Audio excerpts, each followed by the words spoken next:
audio a little bit. It sounds like you're getting swallowed by other people's audio if they talk over you. So if it sounds like we're ignoring you or it seems like we're not responding to yourself, we may just not be hearing it. So just hit us up in the chat or make some Okay. noise if Yeah, and that's much I'll try cleaner. and. Okay. Okay. Cool. Let me turn my fan down as well. You might just been far away from it for a second. Fair enough. All right, you guys. Night marks session 39 of Rise of the Conquering King. Deliver some picks and shovels to a small town. That was the job. Not save the entire world and all life on Earth as you know it, and potentially sacrifice yourself and everything you care about in the process. If Gundren survived, and if you ever see him again, he has one hell of a debt to settle. You four, plus a now missing party member, which we will get to later, have quite literally just saved the world by preventing the ritual Nazarana and Mother Malice helped contribute to, stopping that ritual from coming to completion. You all witnessed Lolth, the Spider Queen of lies and deceit and poison, in a different realm, a different plane of existence than your own. You saw her marching in your direction with an army of arachnid-like demons accompanying her, marching for your world. And you all stopped that from happening with quite literally a miracle. A voice has been speaking to you all on your journey, trying to guide you along this path. And it made a request. Bring Ku's book, combine it with his blood, and you'll see him reborn. And that's what happened. You did just that. You saw that Nazarana was using Ku's decapitated head with her fingers literally piercing into the top of its brain as though she was like siphoning energy from his mind, even in death, and using that to cast powerful magical spells you all recognized Ku casting when he accompanied you before in your travels. And as you made contact with the macabre head of Ku to the book, something began to happen. The ritual was affected and almost in a way hijacked by this mysterious voice that has continued to call to you all. And you saw a shimmering great blue divine light burst through the portal, erasing it from existence in this realm and disintegrating Nazarana in a flash. And floating in this majestic blue light was your companion Ku. Although not Ku, it was his face. It was unmistakably him. He was tall and slender now. His hair no longer curly and brown, but long, straight, and white. His ears even more sharp and pointed than before. And most curious of all, his left eye now, you saw the iris, was a gleaming, glittering, golden hue.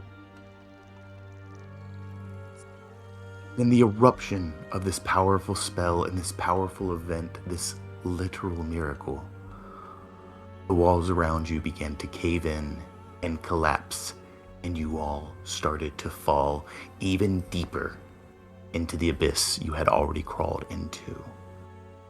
But Ku, his magic at the ready, slowed your descent, and all you could do is watch as an alien world unfurled before you.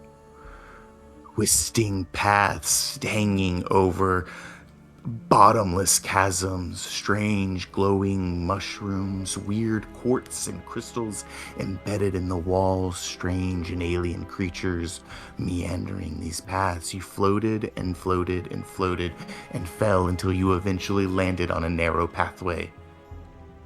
And not knowing what else to do, you chose a path in hope of seeking some shelter, some sanctuary where you could all rest and lick your wounds. Itland managed to find a tunnel, large enough for you to pass through comfortably, but small enough that it didn't appear to be a home or den of any strange underdwelling creature.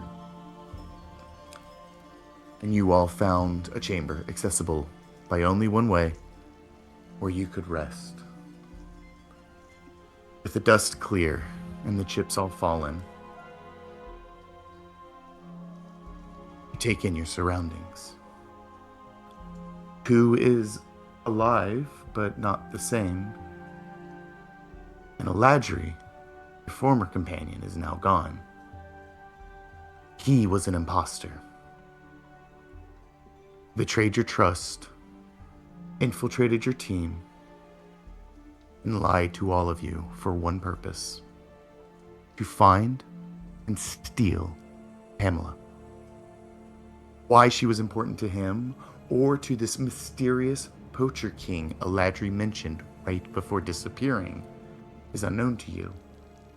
But the magic that teleported them both from here was immensely powerful. Faint and maybe subtle clue about their fate. Echoing Cave now feels like 100 miles away, and Delvertine may as well be on a different planet. You have no way of going back the way you came, so your only option now is to move forward through the unknowable labyrinth that is the Underdark. This place is dangerous for travelers with a guide and a sense of direction, and you have neither. If you are going to survive long enough to ever have a hope of finding your way out of here, you'll need to rely on each other now more than ever. Whatever mission you may think you have or task you may deem important will need to wait. Because for now, your only goal is survival.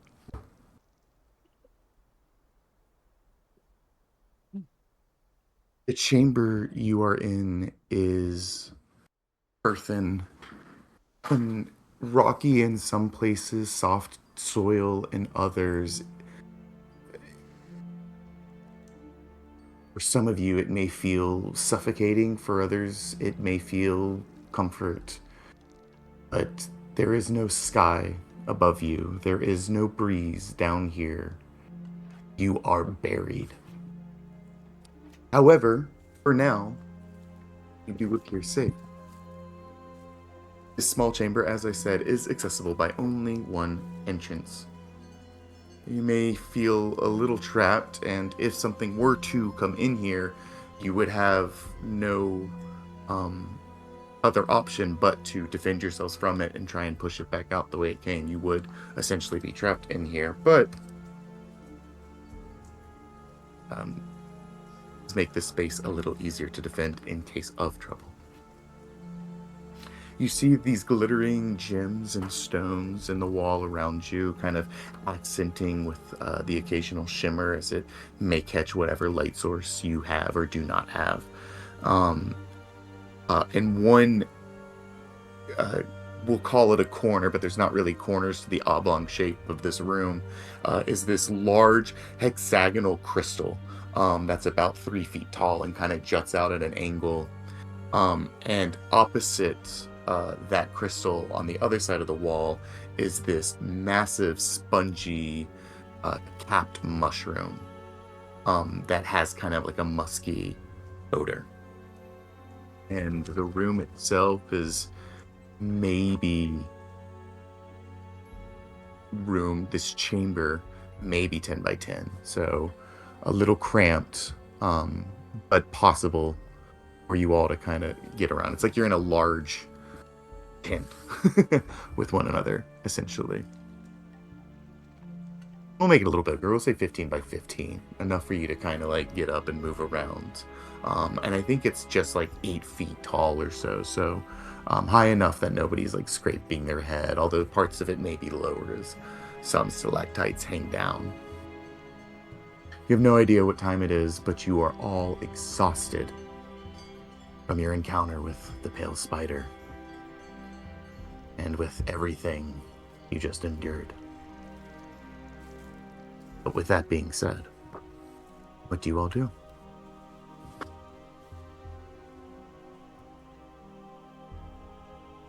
So we have not long rested, right? Since the fight?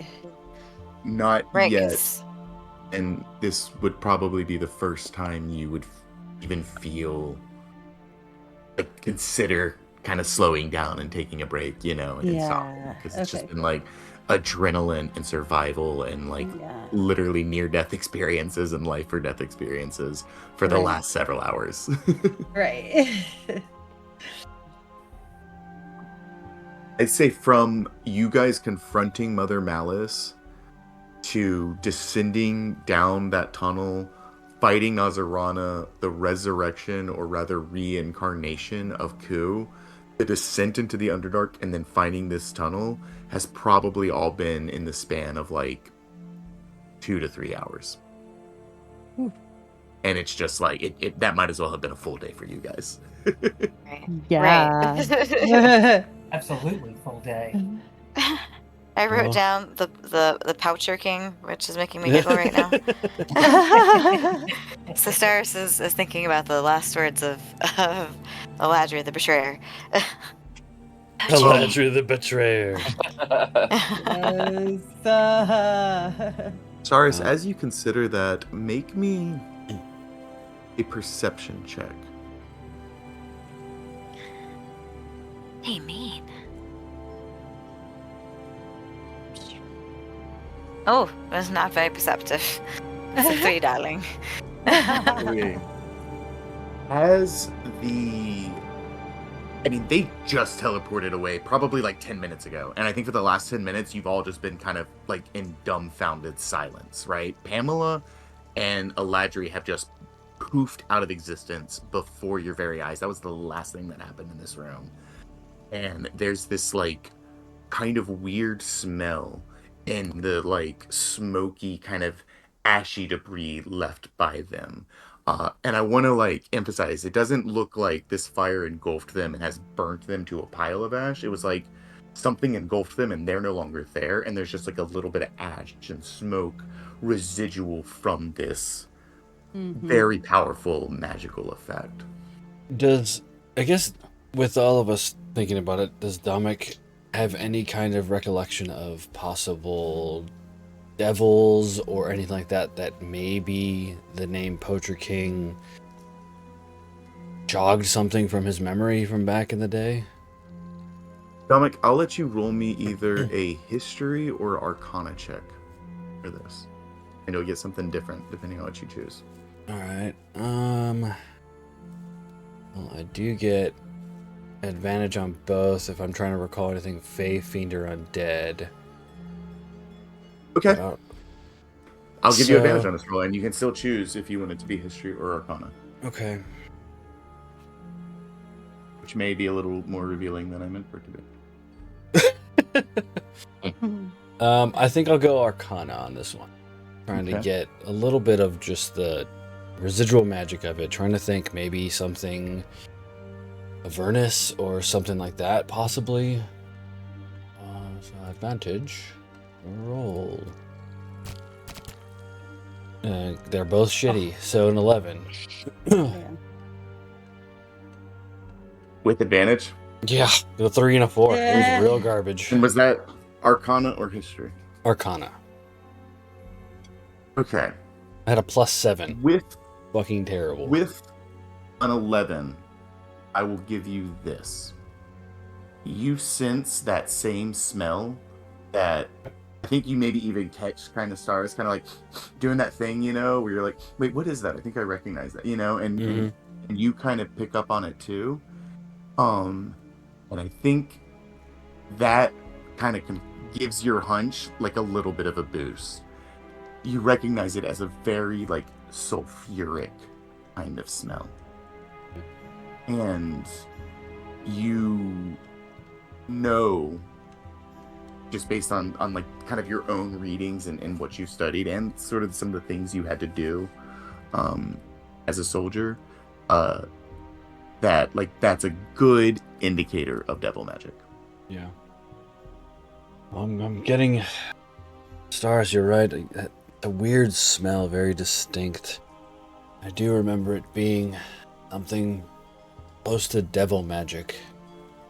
Maybe Avernus, maybe something fiendish. I don't... Anything else other than that, I'm not sure. But this doesn't seem of this world. Let's say that. On top of everything else we've had to deal with. And to address your initial question, the name Poacher King means nothing to you, Dominic. Okay. I think as they're kind of looking at the ashes and everything, I think Bernie's initial reaction is one of shock, but then she wheels around to try and look at Kitland, and if you know, and would immediately go over to him and just kind of comfort and try and make sure that she can reassure him as much as possible. You see, Right, and you see, just staring into deep space. Now, also say, as you look at Kitlin's face, you see where, like, some of those eyes, that kind of emerged recently. Like, at first, I think they were kind of, like, red and swollen a little bit, you know? Like it looked painful. And now you're seeing where, like, maybe 3 of them have kind of congealed and scabbed. And, like, part of that face, you know, like the skin around it is kind of chitinous as these 3 black orbs kind of like move in different directions. And then like 2 over the brow have connected and like another 2 on the cheek. So it's all very asymmetrical, and you can see where the skin itself just around the eyes looks a little chitinous. I think Bernie kneels down to his level and kind of attempts to move her hand along his cheek to kind of turn his head towards her. He like kind of he freaks out a little bit and snaps out of what he was just thinking. Right, what the fuck just happened to Pamela? Where's she gone? I We don't know. I think we're trying to I figure it don't know. out. But it seems like it's possibly something from devil magic. I've got to find her. I've got to get out of here. I got to find her. I agree, that is something we definitely need to do, but I think our biggest priority now is surviving down here. I think you're the one that has most information about Just here. like but... pacing in circles and just not listening, just saying, I've got to find her. I've got to find her. Right. I want to get out of here. You're right. I think at this point, Domic's kind of his training of just survival and getting out of things and getting everybody back safe is kind of kicking in. And I guess he's in his own mind of like, okay, what do we need to do? We need to take stock of everything. We need to make sure our supplies are good. We need to make sure that we're rested. Like, and just all of that things are going through his head at this point. And so he's trying to compartmentalize what is the biggest priority right now. All right. I guess I'm going to start looking through the pack and seeing if we have rations and if we have everything, because we don't know if we're going to have any food. All right, everybody, where's everybody's rations? Do we have enough for the trek? I don't know how long we're going to be here, but we need to make sure we have as much as we can. That's a Where really is good here? point, Dominic. Sorry, what was that, Sars? Now, where is here? Are we Yeah, would we know where? right? 'Cause Like what? Like I think where the only this, one that would know would in- probably be Hitland, right? As he has some Yeah, So- I sort start of... sobbing and hyperventilating and still walking in circles and then grabbing my head. I think, yeah, but I think Bernie's just like crushed by the finding of one friend and then the losing of another. And now seeing Kitlin kind of losing it, not only by a curse or whatever he's got, but then also his brain is going because Pamela's gone. And looking at Dominic, reeling about rations, and it's kind of like she kind of feels like everything is like falling apart a little bit, like in this Totally. moment. And Stars is like scared and like, and you said we're in like a little cave. Yeah, you're in like we'll say like 15 feet by 8 feet is like generous, but it's kind of this oblong little hole that you guys have just found yourselves in, as you just needed to like do this, right? Get your bearings, process everything, and then the trauma of Eladri betraying you happened right as you thought you were safe. And yeah, everything kind of is falling apart. Saris, to answer your question, on the surface, you know that you were south by southeast of Delverton, but then you ascended a mountain, and then you went inside that mountain, and then you went deeper into that mountain, and then you collapsed, and now you're in the Underdark. If you're trying to like map maybe where you are to the surface, you would assume you're still somewhere in that region, but down here, when I say the Underdark is a labyrinth, I mean exactly that. Generally, people don't exist too far outside of their own specific regions, and that's because it is so dangerous and so hard to navigate here. In addition to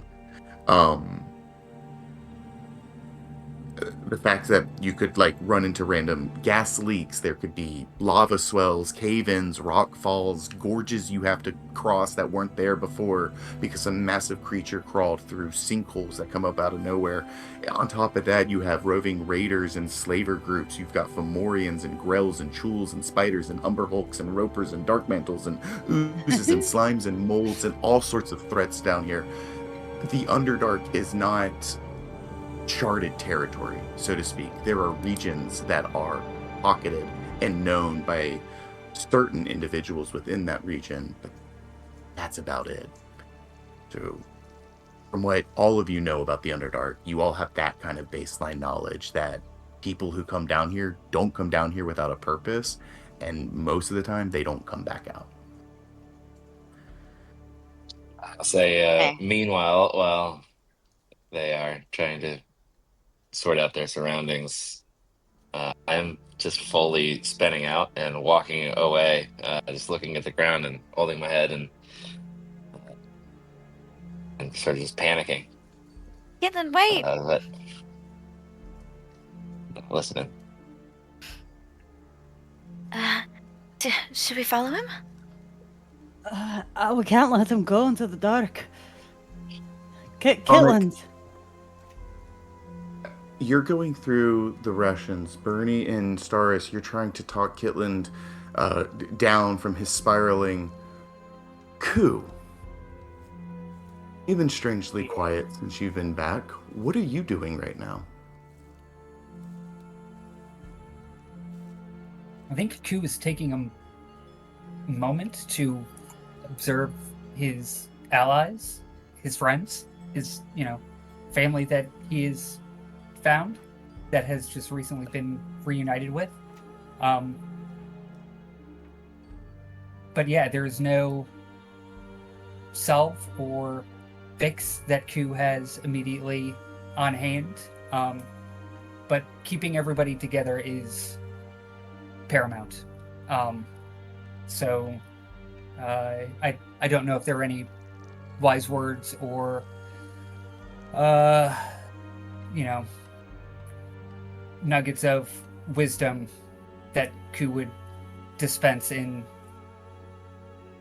these trying times, but I don't know. I think he'd probably start pacing behind Kitland. As you search for the words to comfort your friends and go to move towards Kitland, as Staris and Bernie, grab him and catch up to him and just try to get through to him, You see just like that little bit of smoke and ash that Dominic and Staris were kind of sniffing at.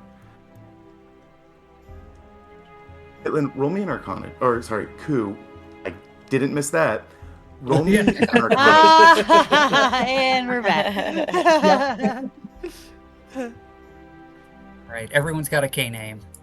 Let's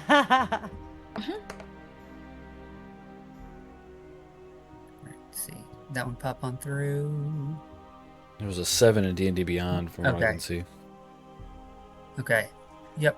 All right, I got a 15, maybe, if it decides to show up. There we go. Yeah, 15. Wait. Perfect. Ku. You see just like the tiniest bit of smoke beginning to kind of well, it doesn't really disperse. I mean, there's no wind down here, so it's just kind of like floating in the air for like an abnormally long time, almost like it's taunting you, right? And as you look into it, you feel this out-of-body experience as you travel the path of this teleportation skip-bell, and you feel yourself move through time and space in an instant. And you see on the face of a mountain, overlooking a lush jungle, a lavish, obsidian, black chateau. And you see two figures appear on this balcony that overlooks a wood elf ranger and a small uniceratops. You're back in your body.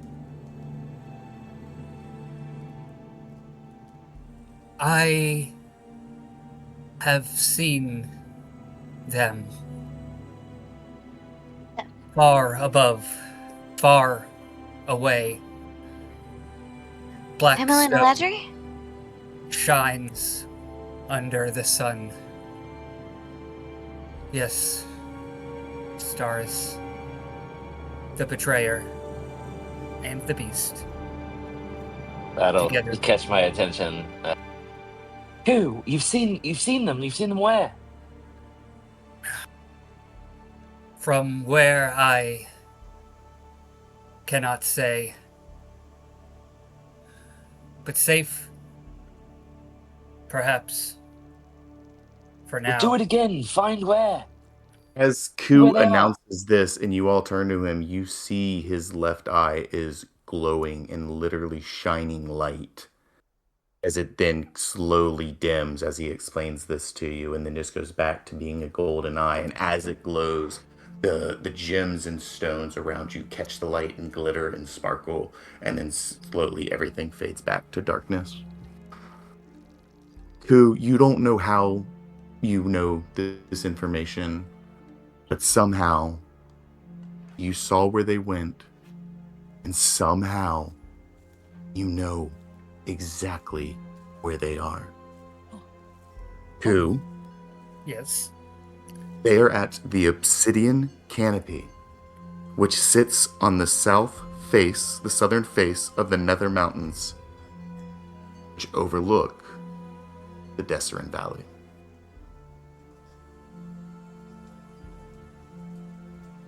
Nether Mountains. Nether Mountains. And the Which Desserin Valley. overlook the Desserin Valley.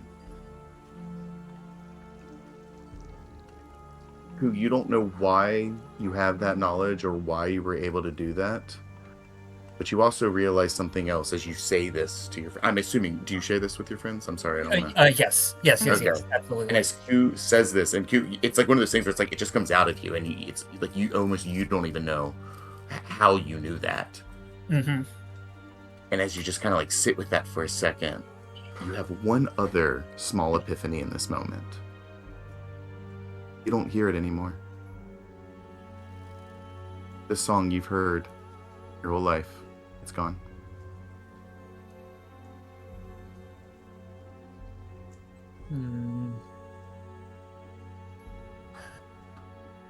Did you share that with the group? Yes, yeah. That they're in the Obsidian Canopy on the south face of the Nether Mountains overlooking the Desserin Valley. I don't know if I would share the music being gone, that seems personal enough. Fair enough. Is that more obsidian? What? The Obsidian. obsidian canopy, Obsidian. and it sits on the southern face of the Nether Mountains. Southern face. Yeah.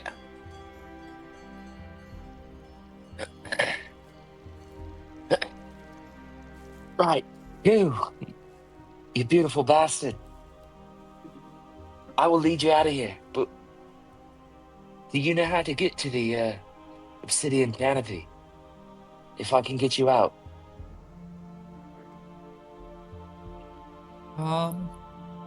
If it is on a map, we will find it. I guess we already know the map location of or generally that the Desert Valley is east, right? Yeah, it would be Mhm. further east past Tribor, which was a village, maybe 3 days travel east of Delverton. So be a And little bit further out we're from now. south. Yeah, we're south of Delverton, so we would encounter that mountain before Desert Valley. Not Right. necessarily, just because the chateau is on the southern face of the mountain, that doesn't mean it's on the southern end of the valley. The mountain could be on the northern end of the valley, it could be on the western end of the valley, on the eastern end of the valley. Gotcha. But we could like orient ourselves if we got out. Theoretically, if This you is, got this out. is promising. Yeah. Mhm. You don't say that. Hey, you don't say that. What do you mean? But again, right yeah, I guess now, I'm just talking to Ku. I guess Staris and I think Staris and Bernie can have hear me. they caught up to you. They were trying to talk sense into you, and I think you were just continuing to spiral. And it wasn't until Ku uttered this that you, Yeah, and I Staris and snapped Bernie, out like you both full. see it can have an effect. It was turning from like panic and fear and crying to like rage, and then snapped out to like full hope and then determination. But like really pointed towards Ku. Ku, I will get you out of here. I'll get everyone out of here. But please, just point me in the direction. You don't have to follow me once we get out of the Underdark. Friend, we are in this together. I'll, oh, well, yeah, I guess I can't do that anymore. I'll bend over and put a hand on Gitlin's shoulder. Right. How did she look? Was she in pain? Was she scared? You didn't see her long enough to tell, Mm. but she was alive. Ku, how do you respond? Yeah, missing you, Kitland. Could I do what would that be, like an investigation check to see if he's like lying to me? Insight The check. insight? Yeah. Could I do one of those? Yeah, absolutely. While you're doing that, Dominic, you were rationing out your supplies. Do me a favor and roll a d6 and a d4 and give me those results separately, please. Okay.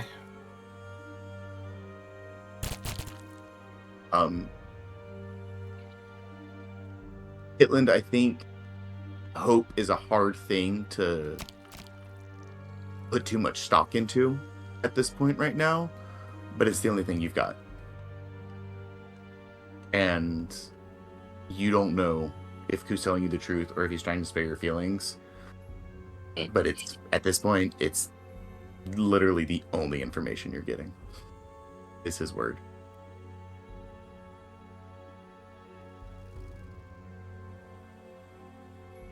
And Dominic, what did you get? I rolled a 5 on the d6 and a 1 on the d4. Will everybody else also do that for me, please? Yeah, what were the rolls again? Do you roll a what? 1d6 and 1d4, and give me the results separately. Okay. 1d6, 1d4.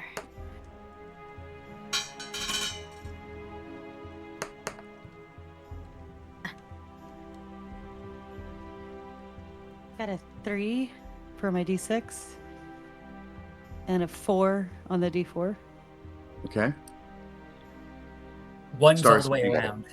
Oh, nice. That actually makes a lot of sense. Right? Yeah. I got a 2 on the d6 and a 1 on the d4. And Kitlin, I got a 3 on the d6 and 2 on the d4. I'm going to do some math really quick. Maths. Yeah. Do them Mathematical. maths. Do the math. Okay. You guys have 14 units of food. A unit is roughly a pound, which is just enough to sustain one person. And 9 units of water. A unit of water is roughly 2 liters. So again, just enough for a person for a single day. You have enough water for one person for 9 days, and enough food for one person for 14 days to ration out amongst the 5 of you. Oh. So 14. In order to take a long rest while traveling in the Underdark, you will need to consume at least 1 unit of food and 1 unit of water per player for that player to receive the benefits of a long rest. So doing the Not- quick mental math, we have roughly 2 days of food. You have enough. You have everybody. 9 units of yeah. You have 9 units of water, so you would need to find some more water for that second long rest. But we have enough food for that. Awesome. Okay, cool. So yeah, we have And about who supplied like nothing to that roll, Yeah. which is why I said which it makes is sense. yeah, which makes sense. Yeah. Okay. Eladri took all our food. All right, yeah. But so we have fear roughly not. a day and a half of food and water. Wow. I remember this. Ku reaches into his pouch and pulls out some seeds and bends down to the ground and plants the seeds and waves his hands over them.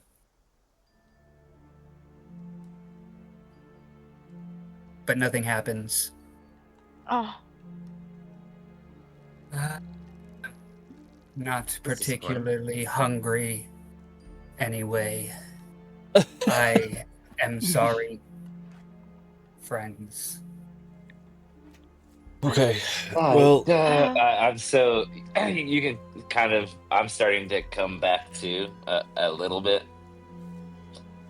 and now with like a little glimmer of hope, and not even like it was so one-tracked mind that even though Stars and Bernie were being sweet to me, I couldn't focus on anything. So like kind of a douche in that like I didn't thank them for their like consoling me or whatever. But now that I see that we're doling out food and getting worried about that, starting to kind of come back to myself and right. Well, I was I farmed for I guess since I was 16. Guess that makes it 160 some odd years. I wouldn't worry That's a long about time. food and water down here. Well, I can take care of that. And Kitlin, I'll punctuate that moment. As Kitlin says that, the large mushroom in this room, Kitlin, you would recognize now that you've kind of got your head back on straight, as a Zurkwood mushroom. That is spelled Zurkhwood.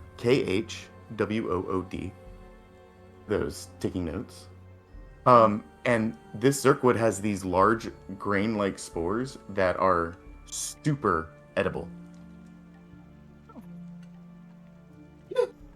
And then I guess I'll take one of those off to eat to show the group that it's safe, and offer up some more. Roll me a survival check. No matter what you roll. Before I do that, Uh-huh.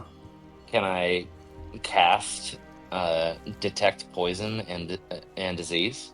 So I'm gonna let you know right now that you know for a fact these mushrooms are not poisonous and are super safe to eat. But The survival I'm roll. hoping to do it for in the surrounding 30 feet to Oh, perfect. point out to Yes. the group what would be a bad one. Okay. Not to eat. Cool. Well, how about this? So before you do that, let's do this first, and then I'll do something for that. So the survival check is to see how much food you could potentially harvest from this particular Zerkwood. No matter what you roll, you will have enough food to sustain you all tonight to not have to use any of your resources for tonight's long rest. However, you still will need to use the water. Sure. If you roll a 10 or higher, it will be 1d4 plus 4 units of food. And if you get a 15 or higher, it'll be 8 units of food. You'll just get the max amount. Sure.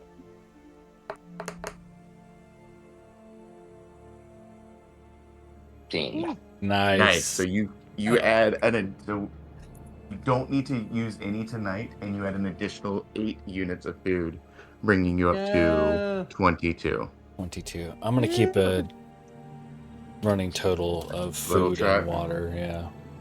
Cool. I am as well, but I appreciate the help. Yeah, I figured with Dominic being the one that's taking stock, it's kind of one of those. All right. totally. I think he's just gonna Nice. keep an eye on it. And we said we have 20 9 units of water. But you will need to use 5 to take a long rest. Okay. So Oops. 9 for now. So we'll take that down to 4 for now because we'll take a long rest. So. Okay. All right. And That's then, good for food, as- but now we still need water. As Kitland identifies some of the more dangerous mushrooms in the general area, go ahead and roll me a nature check just to see if there maybe is one, because there might not be. Sure. Oh, rolling like a champ. Yeah, let's go. Holy cow. Woohoo! What'd you get? 22. 22. Perfect. You actually find it is this kind of like this shelf mushroom. Some of these are really, really good to eat, and some can actually like retain water and be a good source for that as well. But this particular one that you find and point out to the group is a tongue of madness. And you explain to the group that and as you all look at it, it almost kind of looks like a big, like a short, very wide human tongue. It's Yeah. like this red and kind of like fleshy, almost bumpy looking shell fungus.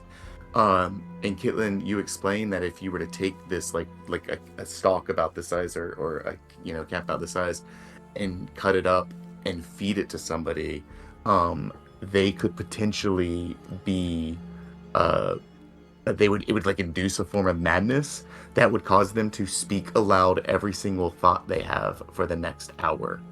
Cool. I'm definitely gonna pocket that.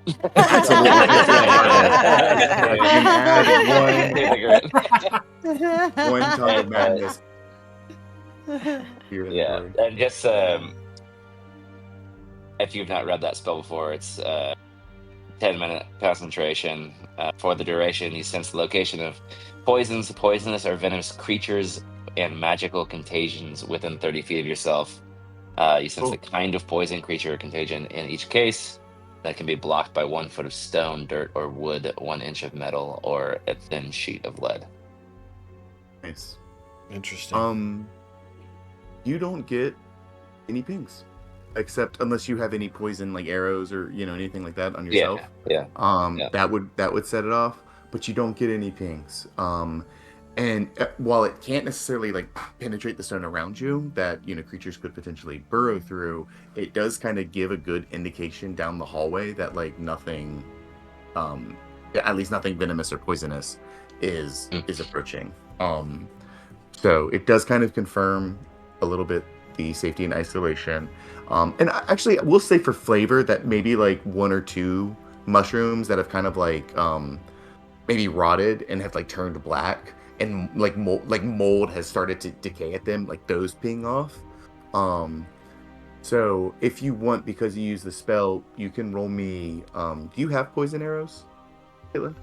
I think I have like what, just a couple. One left. I've got one in the the barrel's gone. I've got one. I have one.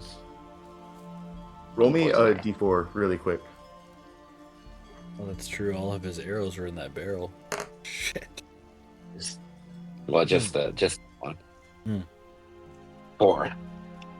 You, with the mushrooms that are pinged by this detect poison, you can grind them up in a powder that can coat like 4 additional arrows to act as poison arrows. So you can add 4 more. Yeah. And I'll that fuck it. it's not like they're being soaked, and it's not like using your old method. So these Sure. are just kind of like a one-time use. But Okay. same effects as what the other ones did. Cool. I like rewarding role-playing use of spells. Mhm. Hell yeah.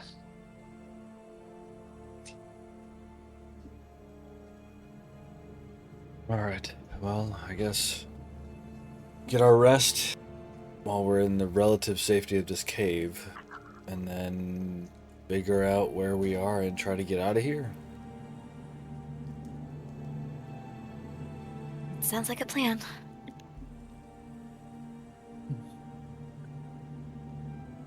I think, Hitlin, you would have this information. The others, you might know this, you might not, just depending on how well read you are of the Underdark. Getting out of here, great super objective, ultimate end goal for you guys. Way easier said than done. Hitlin, you know that if you guys are going to have any chance of survival down here, you need 2 things.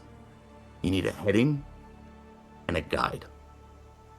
Somewhere to go and someone to get you there. Hitland is essentially just as lost down here as you guys are. He's a little bit more in tune to the environment and knows a little bit more about what's safe and what isn't. But he doesn't know his ass from his elbow down here, just like the rest of you. Any left, right, up, down turn could be potential disaster or the road to freedom. You are literally rats in a maze down here. So the important thing is to move slowly, to not allow yourself to get ambushed, try to cover as much ground as possible, and hope among hopes, you find someone or something that is familiar with the area, whether it be a settlement, whether it be some type of civilization you can communicate with. Hitlin, there are 3 prominent species down in the Underdark. Technically 4, but we'll get to the 4th one later. There are the Drow, which you've all had a little bit of experience with already. They're very nasty, matriarchal, think they're better than everyone else, and they are vicious slavers. So running into Drow, probably going to be a fight on site. There are also the Drogar, which are like the deep dwarves. They kind of just as nasty as the Drow. There's an argument to be made that the Drogar have a little bit more honor than the Drow, but again, with both of them, they're both big on slave labor, probably going to be a fight on site. There's also your species, Kitland, the Deep Gnome, or as they're actually referred to, the Zwerfniblin. Oh. If you guys didn't know that. Oh, Oh, okay. Gazoon.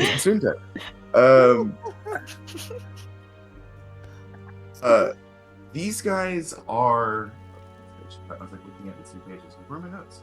The Zwerfniblin, or the Deep Gnomes, these are innately magical beings. They have a penchant for trade and mercantile. And when I use the word trade, I mean like a physical trade, right? So these are the carpenters, the smiths, the enchanters. And they do believe in trading amongst their own communities when possible, but they generally build isolated communities where they can avoid some of the larger Drogar and Drow settlements, because the Deep Gnomes make up a majority of the Drogar and Drow slave population. So your hope would be to run into another Zwerfniblin community, Deep Gnome community, and potentially at least get an understanding of the area and maybe hope to find a guide there. So again, just long story short, finding someone down here that knows their way around, that can take you to some place where you can get a little bit more information, is the absolute best you can hope for in this situation that you all find yourselves in. And we've learned that when the deep gnomes of the Zerfniblin get up in age, they start subscribing to reddit.com/r-anti-work. And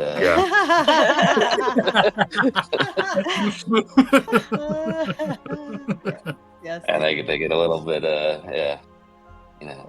keep me working all the time. All I ever fucking do is work. There are two communities, Kitlin, that you are aware of in the Underdark. There is, of course, Dunduan, which is your home village, settlement, community, whatever you want to call it. Dunduan,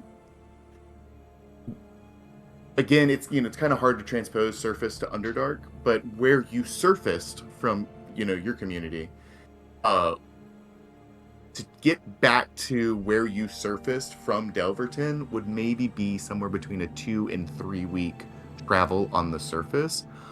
In the Underdark, you can quadruple that time. So you could try to make your way towards your own community, but you do realize how far away it is. The other community you're aware of is the City of Speaking Stones. Lingdenstone. And Lingdenstone is kind of like it's kind of like a myth amongst the Deep Gnomes. Apparently, it's like the biggest Deep Gnome settlement in the Underdark, and they have gone through some extreme measures, including magical measures. Again, because the Zwerfniblin are innately magical creatures, to keep that city hidden and isolated and safe from the much stronger Drogar and Drow communities. So it's one of those things where it's like this kind of Eden or like paradise that Deep Gnomes talk about, but you of course have never been, again, because they stay isolated. But that could potentially be a way out as well, because although they are isolated, they are very magically powerful, and it might be possible that they have ways of, casting great teleportation magic like Eladri and Pamela used to get out of here. So that is one possible lead in the back of Kitlin's mind. But again, you don't know how to get there. It's all about, you got to find someone who knows this area, and hopefully they can get you somewhere safe where you can get more information. Yep. And I can't stress enough for my backstory. I literally just worked my entire life. That's all I did. Yep. Lived in my community, I read books, and I worked every single fucking day. All right. And that's what you have to do to survive down here. Yeah. Well, I think that Bernie, just listening and watching and kind of staying quiet for a bit, walks up to Kitlin and just gives him a small smile and puts her hand on his shoulder. My friend, we've already found one lost companion, family member. I know this is a bit scary, but we can do it again. We've already proven ourselves. So you get us out of here, and I've got your back in finding our other friend, Pamela. All right, well, I appreciate you. And I love all of you. Thank you for helping me. We've gotten this far together. I almost feel like there's nothing we can't do. Aye. I'm gonna look over to Dominic to see if he's sharing the same sentiment. I think Domic's kind of watching everybody, and he's still taking stock in the inventory, and you kind of look over and see him kind of lost in his own thoughts of what to do next. And he kind of catches out of his corner of his eye, seeing you guys, everybody looking at him, and he's like, yeah, we'll make it out of here. We will protect each other like we always do, and we're a family. We're gonna find our others and our friends, and we're gonna get out of here safe. I promise you that.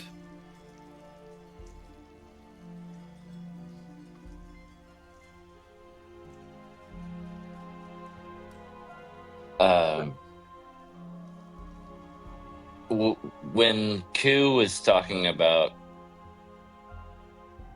the obsidian canopy and the Nether Mountain Mm-hmm. at that, and like Desert Valley as like the next location, Mm-hmm.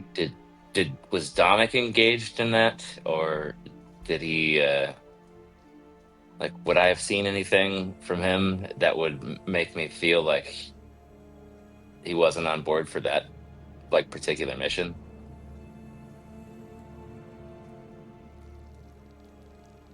Either Roll Dominic me himself an or the insight. GM. Kitlin, roll me an insight check, and then Dominic, will you please privately roll either a deception or persuasion check, and then give us that number, and then I'll tell you what you need to reveal based on who rolls what. How's that sound? Sounds good.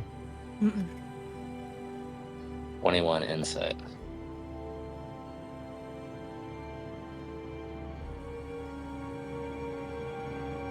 And yeah, Dominic, you can just tell us what you get. It was a 16 persuasion. I was perfectly fine. Honestly, Dominic is gonna go with the group, but right now he is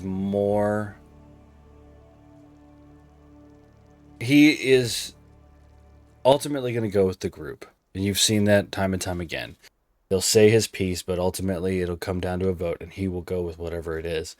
He is more concerned with the right now and protecting everybody than it is to the future at this point. He just wants to make sure that we get out of here safe, we get through the night, and we have some sort of heading tomorrow. So, The only I think- reason I like asked that was because I couldn't remember if it was you, like Zaman the person, or your character that was talking about going back to Delverton. I think it was your character. The end of the last session. let me ask you this really quick, Dominic. Mhm. All I want you to say is yes or no. That's all I want you to say. Okay. But and I understand that Dominic, he's like, we need to focus on the right now. It's like, hey, we gotta get through the morning. We gotta get to safety. We gotta take this one step at a time before we really start, thinking long term, right? And I get that that's the focus and the intent. But does Dominic think once they make it to the surface that going for Pamela is the most important thing the party should do? All I want you to say is yes or no. No. And I think, Caitlin, you catch just the tiniest whiff of that. But Gotcha. to Dominic's point, you do not get any sense of like disagree or like not necessarily disagree, but like disapproval or not wanting to do this with you guys. But I do think you get a tinge of like, maybe that shouldn't be the priority or something, along those lines. A whiff. Hmm. A simple whiff. A simple whip.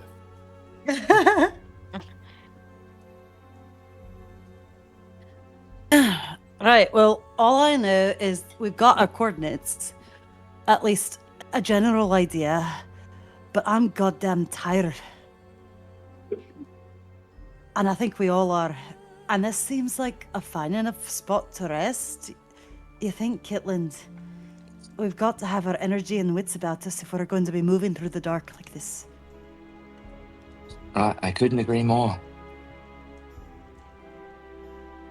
Dominic, And I know as you you- were looking at the rations earlier. How are we looking? We have enough food and water for tonight. We'll need to get more water tomorrow. We just need to get more water at this point.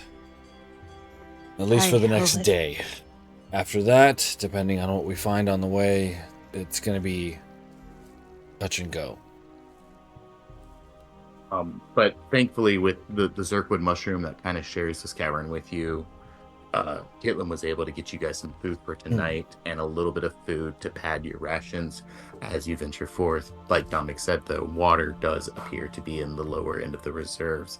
And I think as you kind of snack on this mushroom, and feel like just, that feeling when like you haven't eaten anything all day and you just take like one bite and you just like feel it like in your shoulders, like that energy kind of coming back into you and just, giving you not really a second wind, but just like, man, you needed this.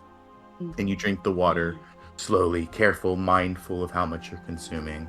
And you can go ahead, Dominic, and mark off 5 units of food and 5 units of water if you haven't done so already. Yes, I did. None for me. I'm not hungry, nor am I thirsty. Come to think of it, I require very little physically. How can that be? I assume my friend's body, that is, had no use for such material indulgences, nay, necessities. Bernie, We share you that can roll now. me. Sorry, didn't mean to cut you off. Bernie, you can roll either a religion, a nature, or an arcana check if you would like so.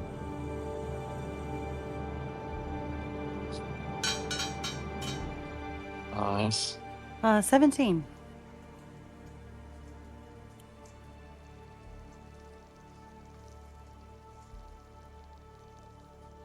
Of all of the things you have experienced in this life, Bernie, there are only 2 that you know of that don't require food or drink.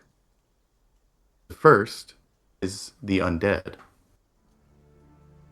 Second is the divine.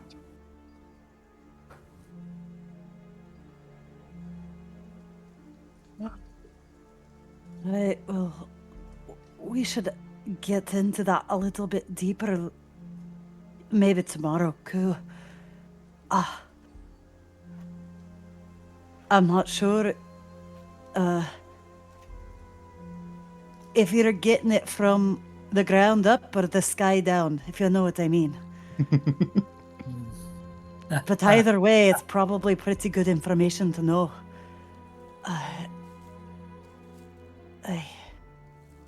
A woman after my own heart. Knowledge. Yes. Ooh, your intuition feels exceptionally sharp right now. Something tells you it might be coming from both. But eventually, with food in your belly and your thirst quenched, you find yourselves growing weary and tired. And for those that would like to, you may set up a bedroll and fall asleep. Does anybody wish to stay up a little longer? And does anybody wish to keep watch? I actually want to do something before we gather. I pace around the perimeter of the room. And as I do, I'm saying everyone's name. Staris, Bernie, Dominic, Kitland, and I move everyone kind of towards the middle of this room as I'm circling, and everyone is now inside of my tiny hut. Yay! The tiny hut! Oh, I'm so mad about Party that. hut. What's a tiny hut? This is What's a tiny hut? nice. Yeah, explain what they all see. Cool. So it looks like the inside of this cave that we're in, and it's kind of like a half bubble that kind of bursts into reality around you. But the inside of this hut is kind of dimly lit, as if a small fire were glowing in the center of it. Creatures and objects within the dome can move through it freely. All creatures and objects are barred from passing through it. Spells and other magical effects can't extend through the dome or be cast through it. The atmosphere is comfortable and dry, regardless of the weather outside. Very nice. Yep. It is opaque from the outside, and it's transparent on the inside. So yeah, we'll go with like the third darkest black that exists, The I bubble, guess, I think, essentially on the kind of outside. fills the whole chamber.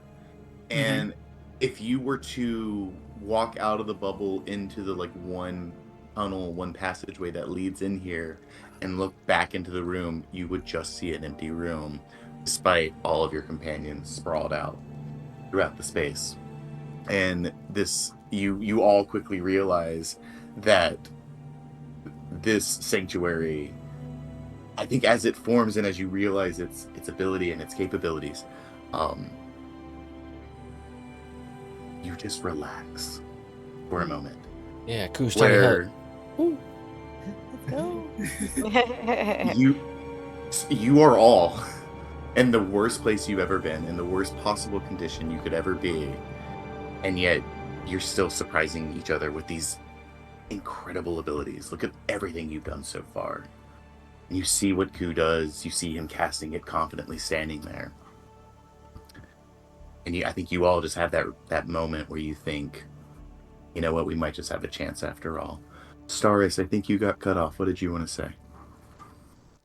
Oh, no, Stars was just complimenting the tiny hut. Oh, but I think, but before that, before Dylan started speaking and saying he was going to do it, you went to chime in. I was gonna offer to take watch, but this is better. Yeah. And now with the safety of this hut, none of you feel the need to stay up to keep watch, and you may all drift asleep.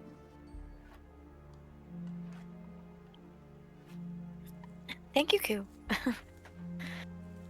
My pleasure. Stars. Staris, do you sleep or do you meditate tonight?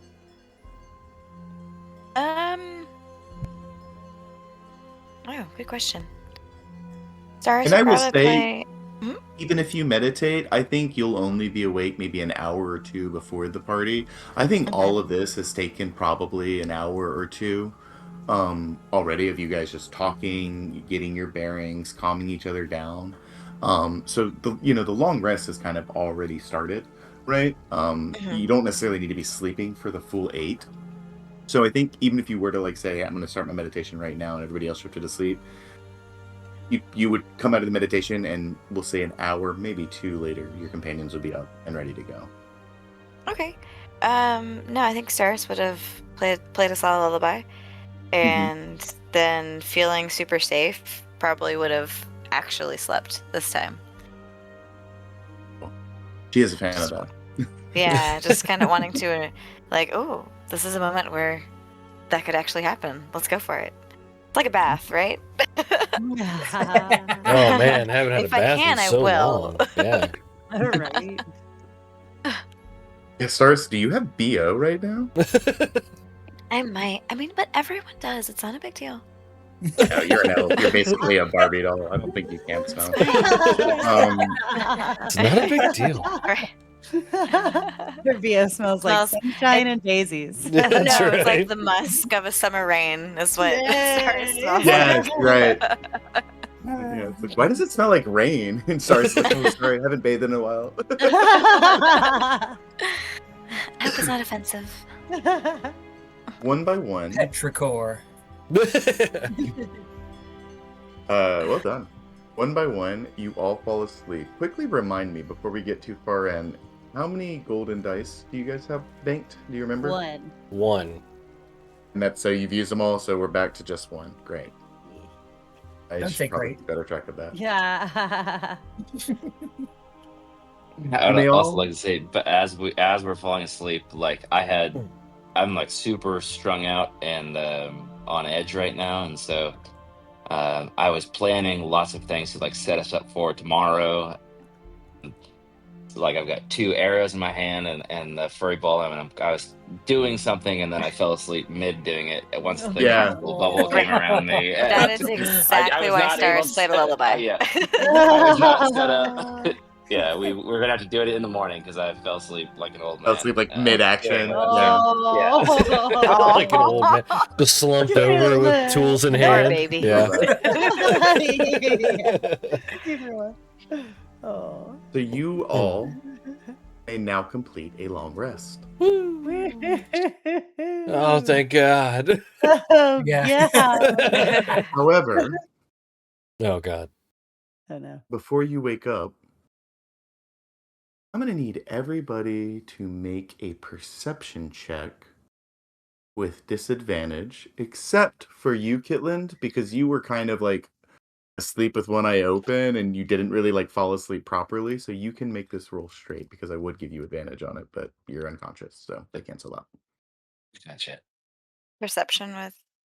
Disadvantage except for Kitland. Got it. Is there any kind of smell? Because technically my heightened senses give me advantage. There is no. Yeah, and Got it. I'm conscious when I sleep for my 4 hours. Then Holy cow, Bernie! automatically- We're all perceptive. You- automatically succeed this then. Go. Oh, fantastic! Ooh, 21. Thank God. I got a 14. Jeez. A 21 with these rolls. disadvantage? Oh, disadvantage. That's right. Perception. Mirror.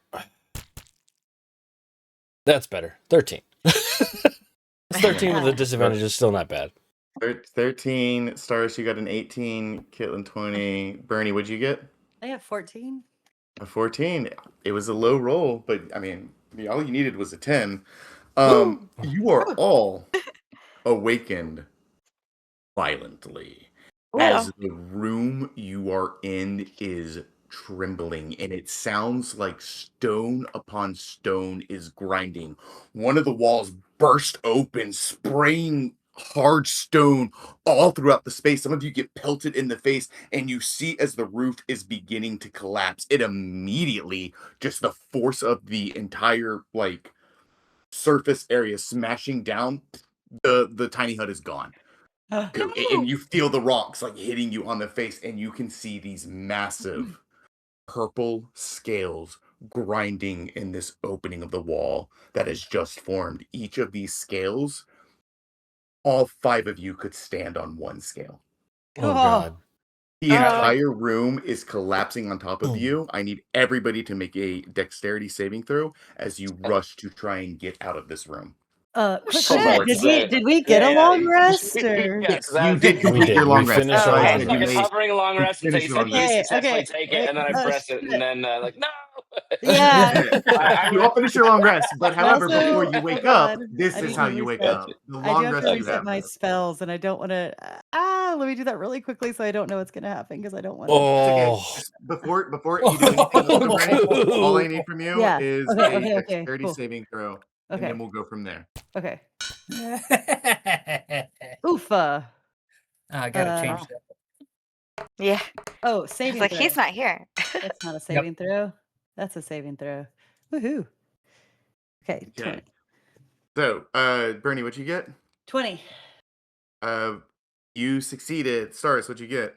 14. You succeeded. Dominic, what'd you get? 11. You failed. Ugh. Kitlin, what did you get? 23. You succeeded. Koo, what did you get? Critical 2. Oh, nice. You Oh. also failed. The failures. Did anybody? Only Kitlin failed bad. Cool. The No, failures are Koo. going to take 6 bludgeoning damage. The ones who succeeded are going to take 3, unless you have Ugh. evasion. Does anyone Nope. have evasion? Nobody's a rogue. No evasion I here. think so. I think the Rangers It's get no it, but rogue. like way later. Oh yeah, Rangers get it Yeah. way later. So I rolled low Oh, on my no. damage. So 6 damage to the failures, 3 to the ones who succeeded. You all make it out of the room safely, except for Koo, who gets pinned by a massive boulder, and you see he starts to get buried by the rubble. I need everybody to roll initiative. Oh, shit, okay. God. I have to No, read it Koo, myself. Good. Koo, your initiative is 0, Uh. and give me your initiative, and then we'll take a quick break. Bernie. Okay, I'm like, I don't God, want to know I'm what's rolling going like on. shit right now. Okay, I'm gonna start rolling real dice because this is retarded. All right. So anybody get higher than a 15? I got a 20. Nice. We Anybody both beat did. that? Oh, no. I That's got a extra dexterity. 15. Anybody beat Ooh. that? 22. Woo! Hey. No, well, then I rolled so good right before battle, though. This is where all the bad rolls come in. This is when you switch to a real die. I think I've used all my fucking computer juice. Oh no, not the computer juice. The computer juice. Comic, you got 9? Yeah, I got 9. And Koo, yours is 0. Yes. All right, Yeah. guys, let's take a quick 5-minute break. We'll dive back into whatever this is. Oh, And God. All right. I know what it is, Right. and I my hate We'll it. be- God. I know what We'll it be is, and back I at, like- hate it too. like 8:30. It was just supposed to be Tiny Hut. Heard. Yeah.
a giant purple scaled worm-like creature has just literally destroyed the room you were in. I mean, it just burrowed through the room you were in, consuming the earth all around you guys, causing the space to cave in. The only reason you aren't being digested in its bowels right now is because of Ku's tiny hut spell that has kept you guys safe, and the spell just like kind of like it's almost like a ping pong ball like getting like pushed through a hose, right? Like the hut just kind of like propels you guys, and the only way to go is through kind of that doorway. So as the spell kind of fails and the walls around you collapse as this massive creature pushes its way through, you all rush down into the hallway, just barely making it to safety, getting pelted by these stones on your way out. And as you turn, you see Ku in the rear. Just massive rock just collapses. You see his hand for a second, and it's underneath rubble. You guys, on each of your turns in initiative, are going to try to make a strength check to try to get this rubble off of him before he suffocates and is crushed to death. Oh, So, God.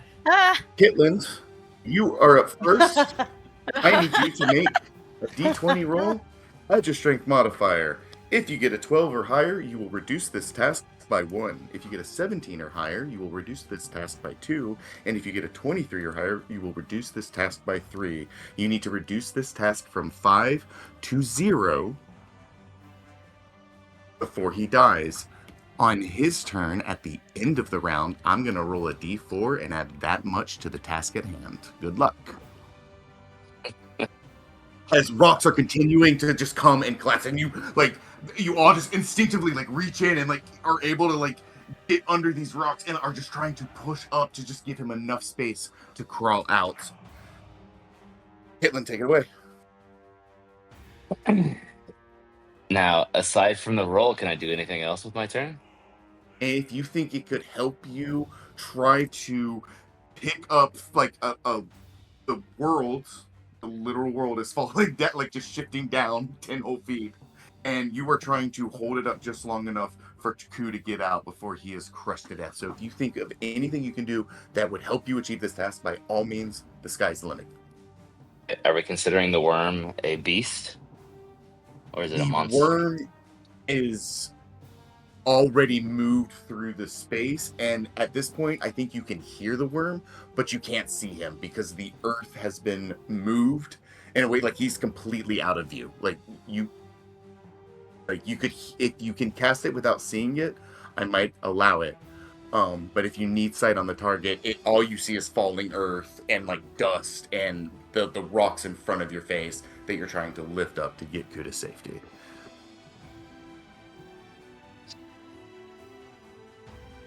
I think I'll save that for later. Okay. If you can target it without seeing him, I'll allow it. But I mean, I can. Yeah. Maybe I should try this. What are you thinking? I was going to use Speak with Animals and scream in deep speech out to the worm and say, "Oh, you've just mashed me friend here. Can you take these boulders off?" I'll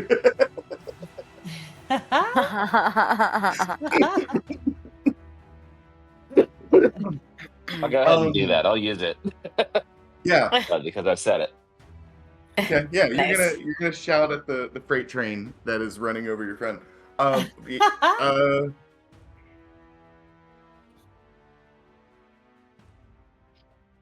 There is.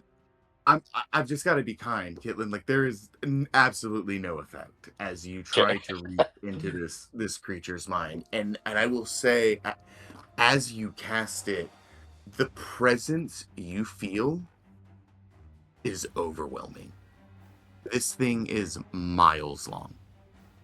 Sure. And the second you connect with it, you realize that what you're attempting to communicate is you are an ant to this thing, trying to shout up at it. And as you realize and plead for it to stop doing what it's doing, there is no effect and no change in the environment. And you can still roll your strength check if you want to try to like get in there and help him get out.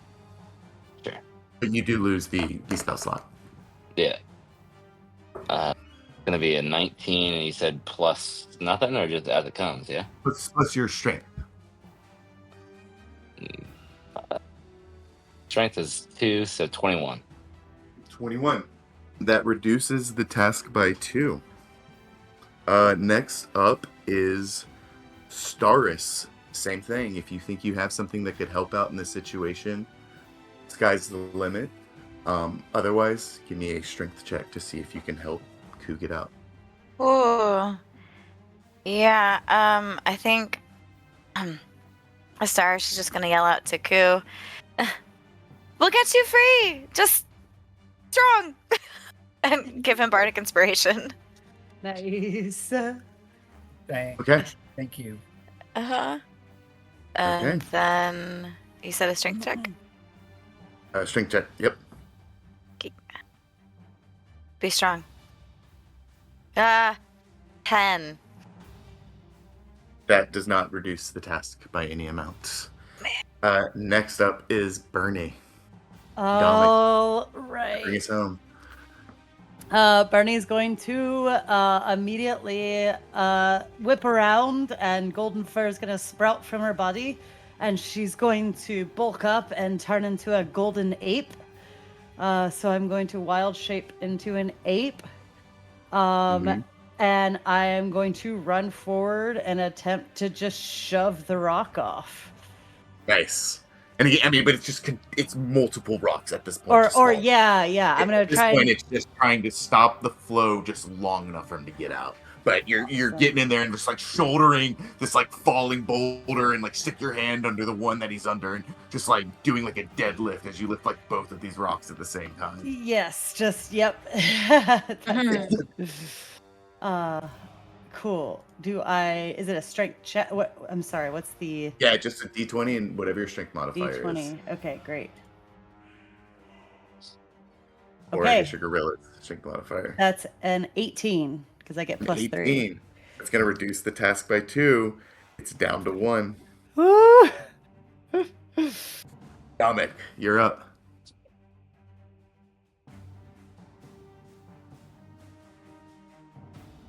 Yep, just straight strength check. I'll say if you want to use athletics. Yes. No, this would count as a strength check. Absolutely.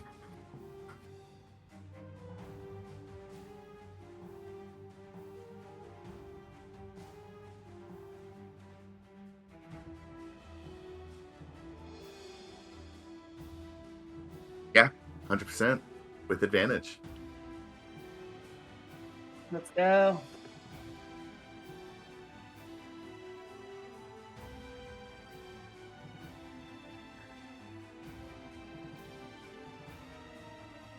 Just need a 12 or higher. Yeah. That Nice. reduces Woohoo! it by more than enough. And Ku, on your turn, with a giant gorilla, Dominic turning like full man bat mode. And even, like you see like Kitlin like run up to where you are and just like get underneath it and like squat it up, which is like just enough for you to get through. And you are able to roll me a roll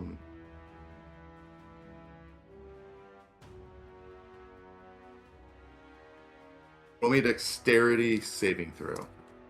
One more time, too. As you all strain to hold this up for as like long as you can. All right. Can I? Add your You can use bardic. the bardic. Yeah, bardic inspiration. Yeah. Yes, you may. Yes. And I'm sorry, Stars. Is that a D8 or a D6? It is a D6. Did it go Oh wait, no, up it's at a level D8. 5? It is a D8. Yes. Because level up. It is a D8. Nice. Hell Hell yes. yeah. Oh, let's go. Oh, you guys are seeing it before me. What is it? Yeah, that is It's it. an 8. 8 plus 6. Yeah. Yep. which is 14, Yeah. Yes, which sir. was exactly the saving throw. Oh! Yep. Oh, Let's go.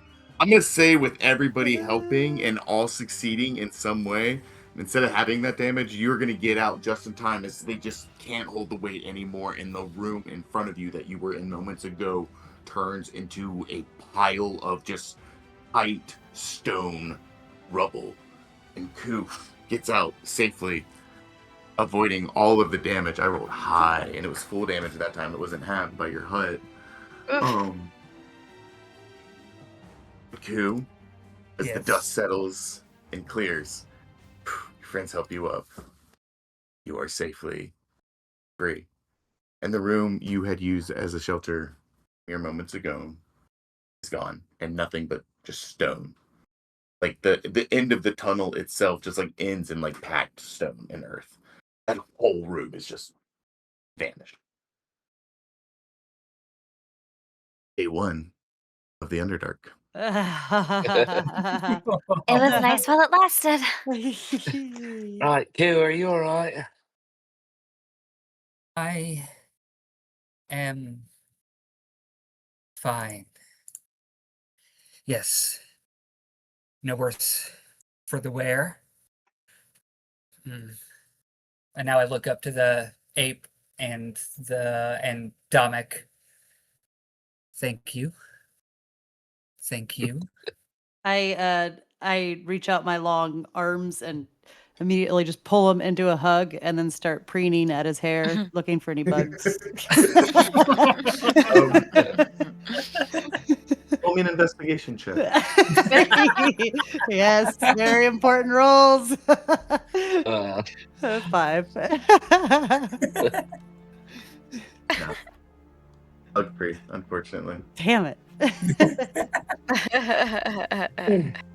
Alright. Maybe next time. New goal. As, Right? New challenge set. as you guys make your way back through this tunnel, back to kind of the main path you had initially sort of found yourselves on when you descended here, I need you all to give me a marching order and who is leading you all. Definitely not me, and I'd like to I'll cast Mage lead. Armor for the day. Nice. Understood? I'll lead. be behind Kitland. And I'm gonna hold my ape form until 2 hours is up, unless I drop it earlier. Got it. Like go behind Bernie? Okay. Badass. So it's and who's the leader? I don't want to assume that. Okay. Yeah, can I be behind Staris in front of Dominic? Who is behind Staris in front of Dominic? Domic's in the rear. And Q, then Star, then Bernie, just behind our fearless leader, Kitland. Okay. As you begin this journey, I think the first hour or so, it's pretty bleak. You know, the occasional mushroom. I think, Kitland, you're still pointing out which ones are edible, which ones are inedible, which ones are dangerous. You know, the occasional gemstone or interesting ore vein passing through the stonework. Eventually, the path opens up into a larger chamber, and you see some mushroom stalks growing 20, 30, 40 feet high. Some kind of glow and shimmer. And eventually, you know, the world before you opens up into this strange and alien landscape. But for the first few hours or so, like I said, it's pretty uneventful. I need everybody to roll me a survival check. Now, before you roll, I'm stealing this mechanic from Daggerheart, but I think it applies very, very well to what we're doing here in D&D, and it's a really cool concept. Kitland is our group leader, so he is the one leading you through the Underdark. So Kitland, you are going to make the survival roll, but before you roll, I want everyone else to roll me one. And what you guys are doing is this is how you're actively contributing along this journey. For each success you have, that will give a bonus to Kitland's roll, and for each failure you guys have, that'll give a minus to Kitland's roll. So if more of you succeed, you can help out more. If more of you fail, well, you're a bigger distraction, and you make it harder for him to succeed. Cool. So, this is pretty tough. I'm going to set the DC to 13. So everybody but Kitland, roll me a survival check. The DC is 13. Oof.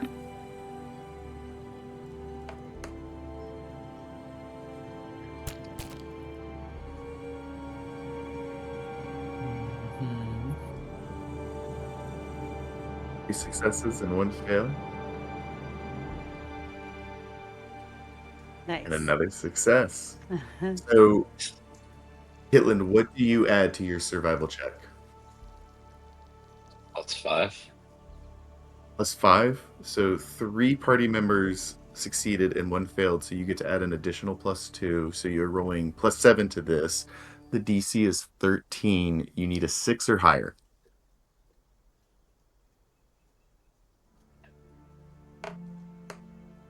That's hilarious. Yes, sir.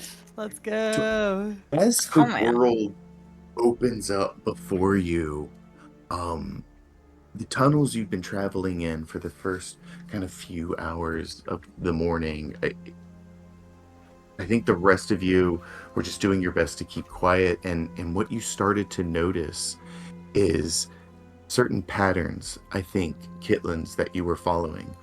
The way certain mushrooms grow is a really good indication of moisture and following your way to a water source.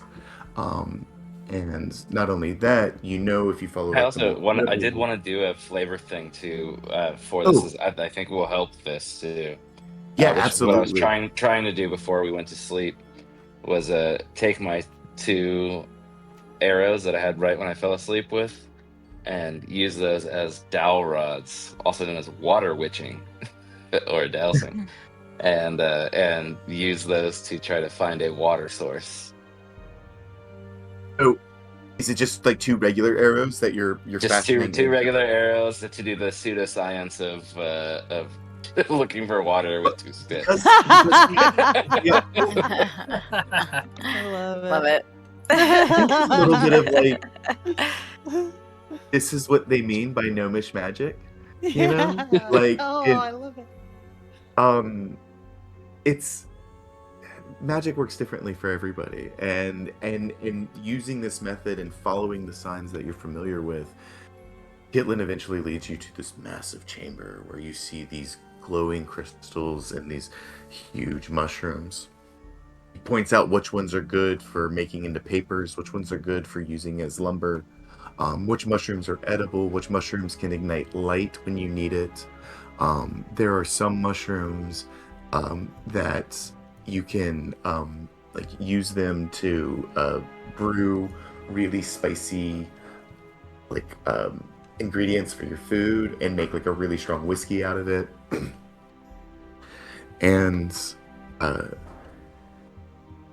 at one point you follow this path and it leads to a chamber that just up ahead you can see is emitting a bright light.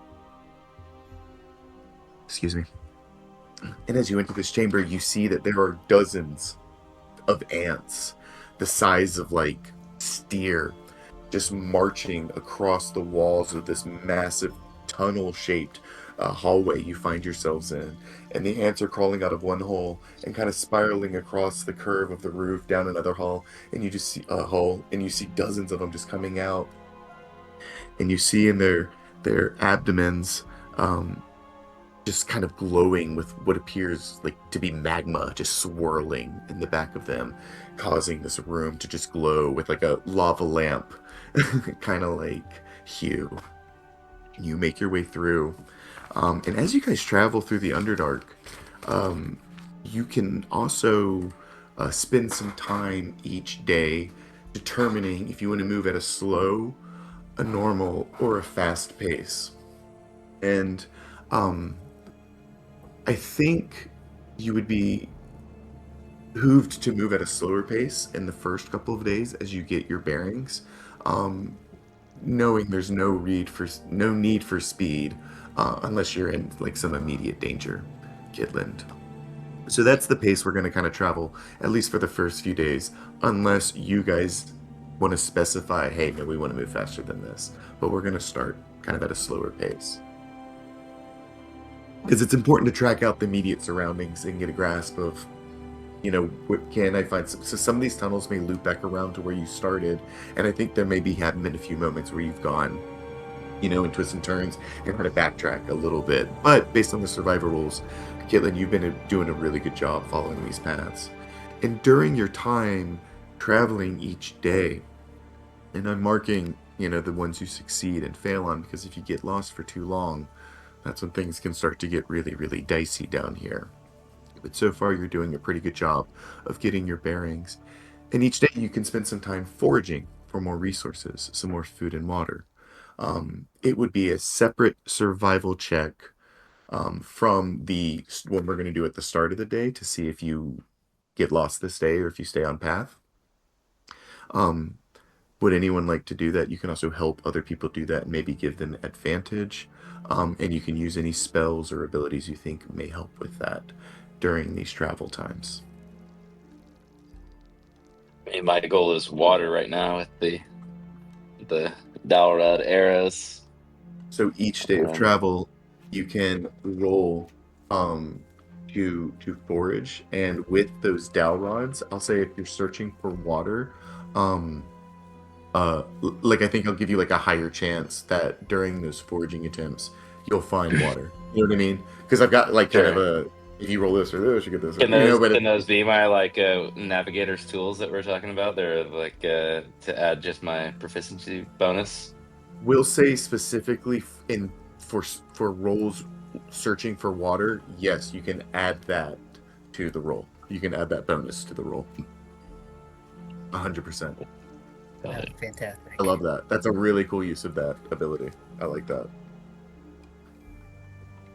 So that being said, do you want to try to roll and find some? Yeah.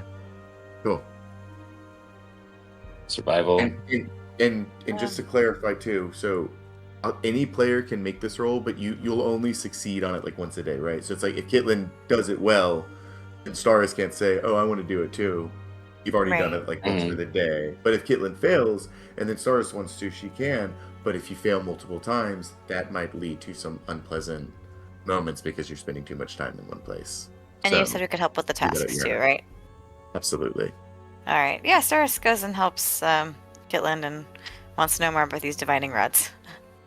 Cool. So, Kitlin, go ahead and roll me a survival check with advantage. How do they work, Kitland?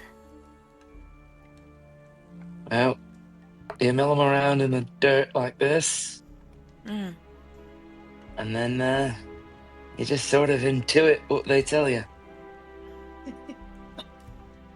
Right, so there should be water that way. And you got a 16 plus your proficiency bonus again. Yeah, so, which is 3. So yeah. 19 total. 19. Cool. You find with a 19, Hitlin and Staris, each of you roll me 1d4. 1, 2, 4. 1d4. 2. One for me. 2 and 1. Okay. You each find.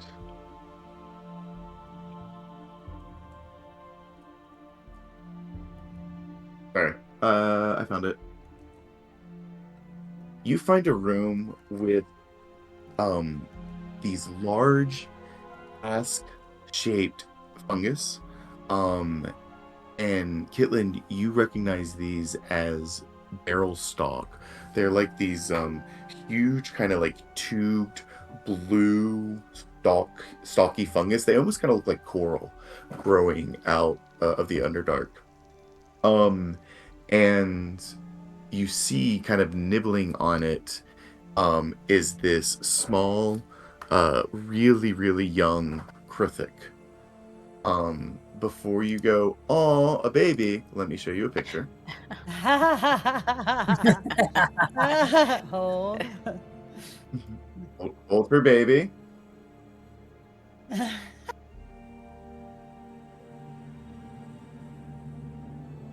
Where is Let's it? see. Oh wow, In the Discord. that's a toothy baby, So it's but it's got it's a pink eyes, so it's still short, kind of cute. long insectoid creature that, as it matures, it gets these armor-like chitinous plates along its back and legs, and as its legs develop, they turn into hardened spikes that they use to impale their prey, while they then hook their lower jaws in and devour it while it's like hooked onto them. Oh, how cute!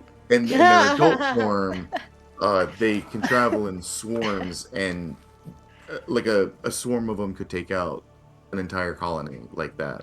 But this is a baby one, so it's like it's a small creature. It's like the size of, maybe a small table, Jesus. and Mhm. it's still a little dangerous. But if you could kill it, it could be a ton of food.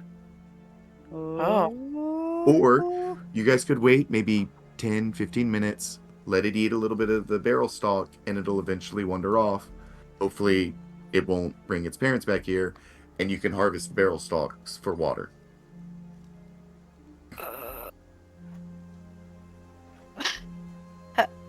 How long has it been? Has it been 2 hours yet?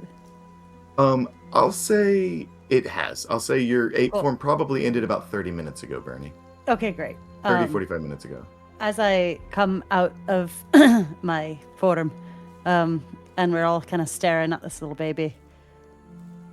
Now, I want to specify, it's just Staris and Kitland in this, Oh, as oh, they've oh, kind of oh, gone I'm off sorry, the forage. I'm So, sorry. Bernie, you're back with Dominic and Who right now, as they've taken a minute to go find some food. And so he was like, "Stay here." And so it's like, "I'll help."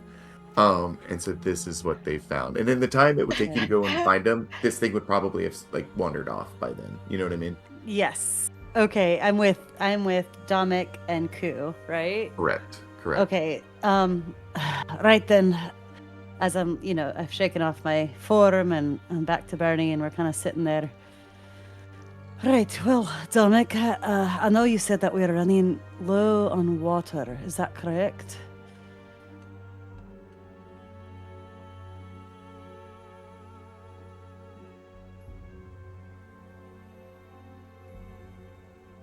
Aye, right then. Does anybody have an empty container? I'd love to show you a magic trick.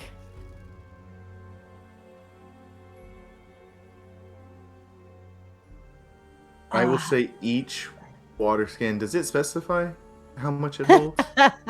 And it might say, I think it's 10. Is it 10 days? It's 4 pints. We'll call it 4 units. So I'll say every one of you can hold 4 units unless you can make something or purchase something like bigger. So that for Cool. now, each person could hold 4. So that's enough for them for 4 days. Okay. Q, do you have also a water skin? I do. don't. Yes, you do. Oh. Everybody does.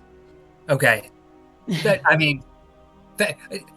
To be fair, it's not in my inventory, so Understandable. I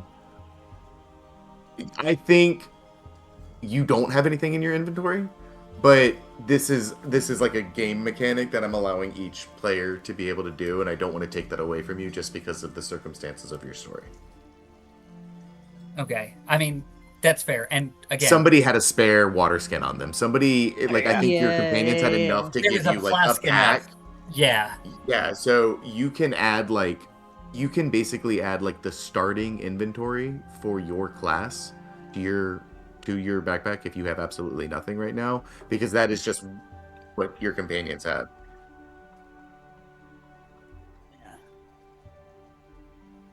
Yeah. All right then. Here, put this in the middle, and I'll pull my water skin out as well. I don't know if you noticed, but I've never quite run dry. One of the first things we learn as a druid is that there's water in everything and everyone and everything around us.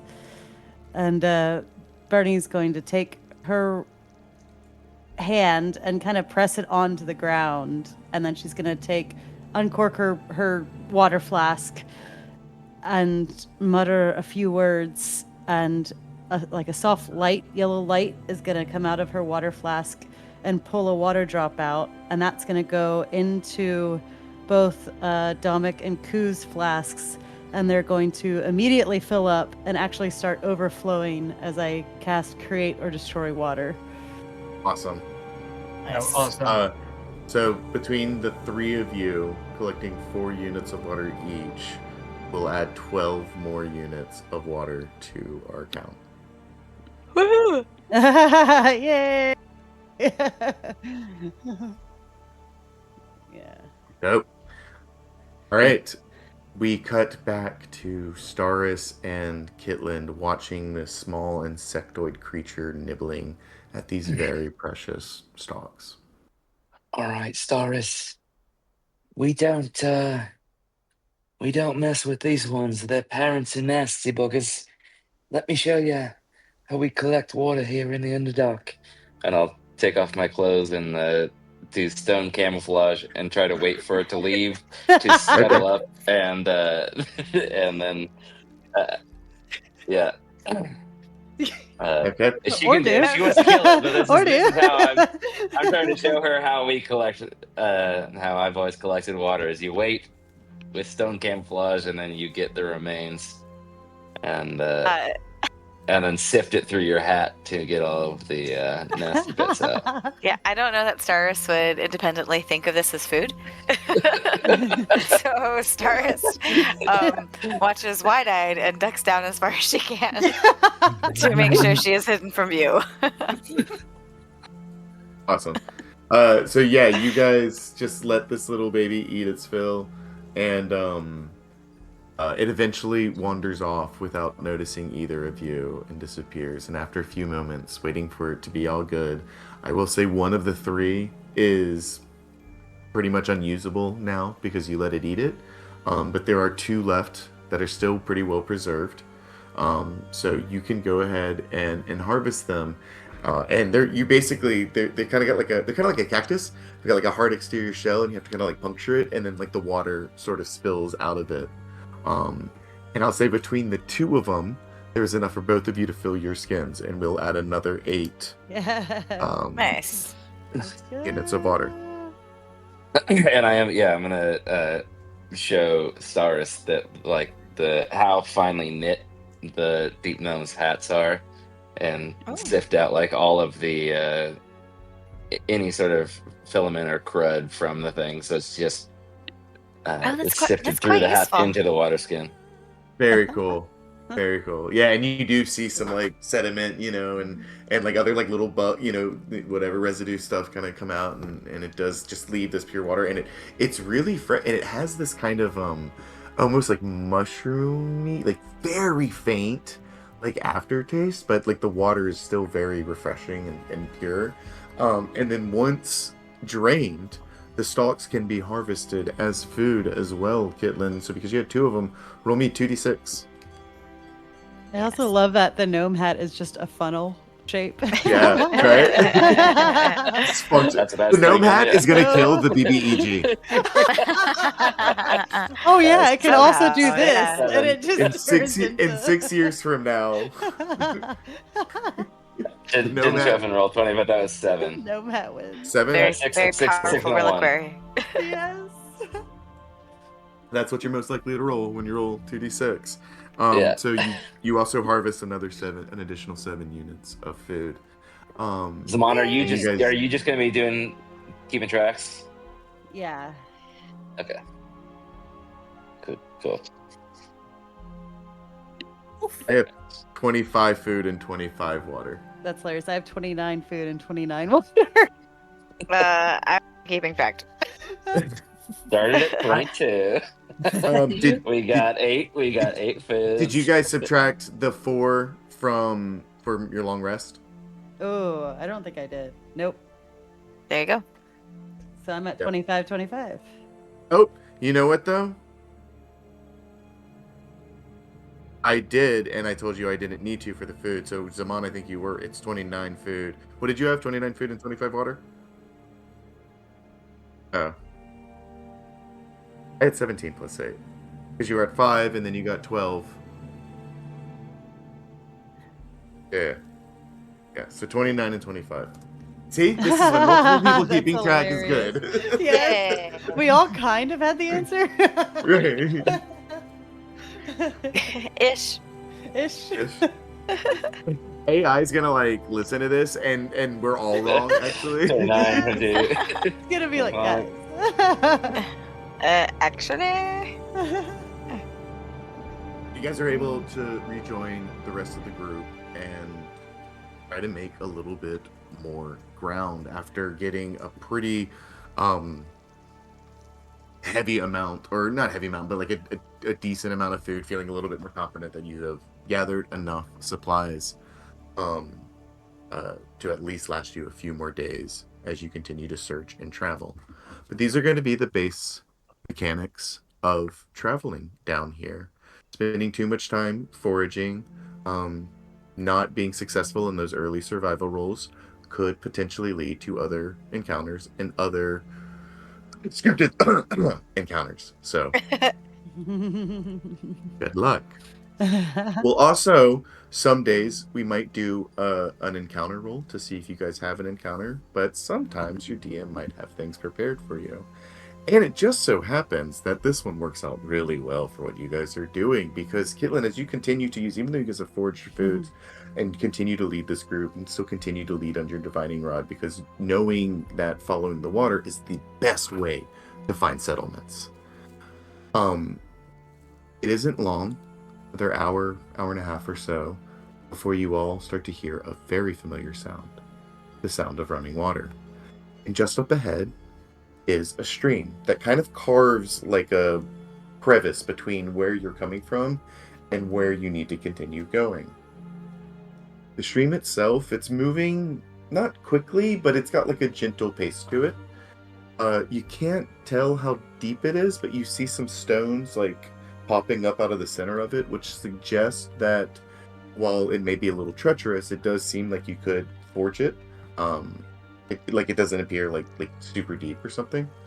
And there's also like an elevated section where you could maybe leap over to the other side where it's a little bit closer to the edge if you wanted to try to do that and avoid forging the water. And actually, let me just show you guys what I'm talking about.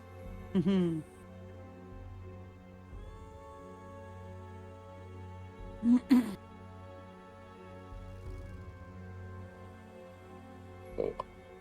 Cool. I need to grab your tokens, but you guys are kind of, I know there's not like a space for it, but we'll say you guys are kind of entering from right here. And you hear this running water, and there's like a little beach down here where you could attempt to forge it. And then there's a section over here, like I said, where it looks like maybe it's a little thinner, the creek kind of thins, and you could try to leap across. But I'll let you guys kind of talk about it while I grab your tokens. Now, DM, Yes, sir. this should have been maybe a pre-talked about thing, but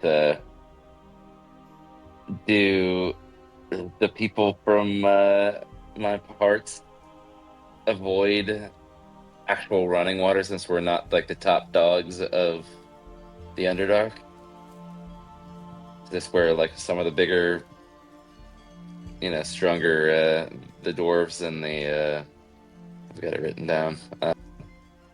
Drogar. Yeah. And the Would Zerpniblin? we be like, would we be bullied out of the watering hole?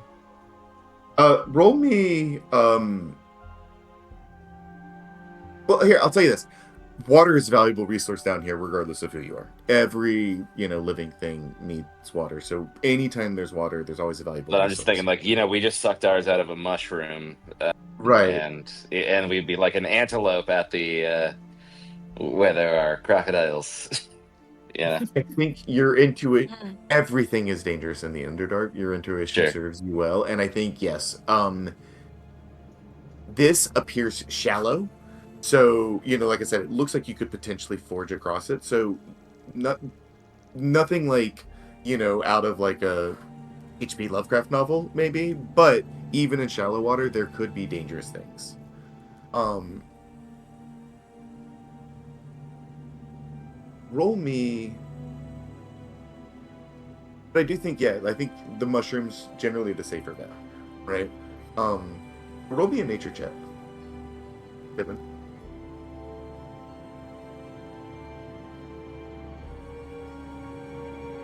22.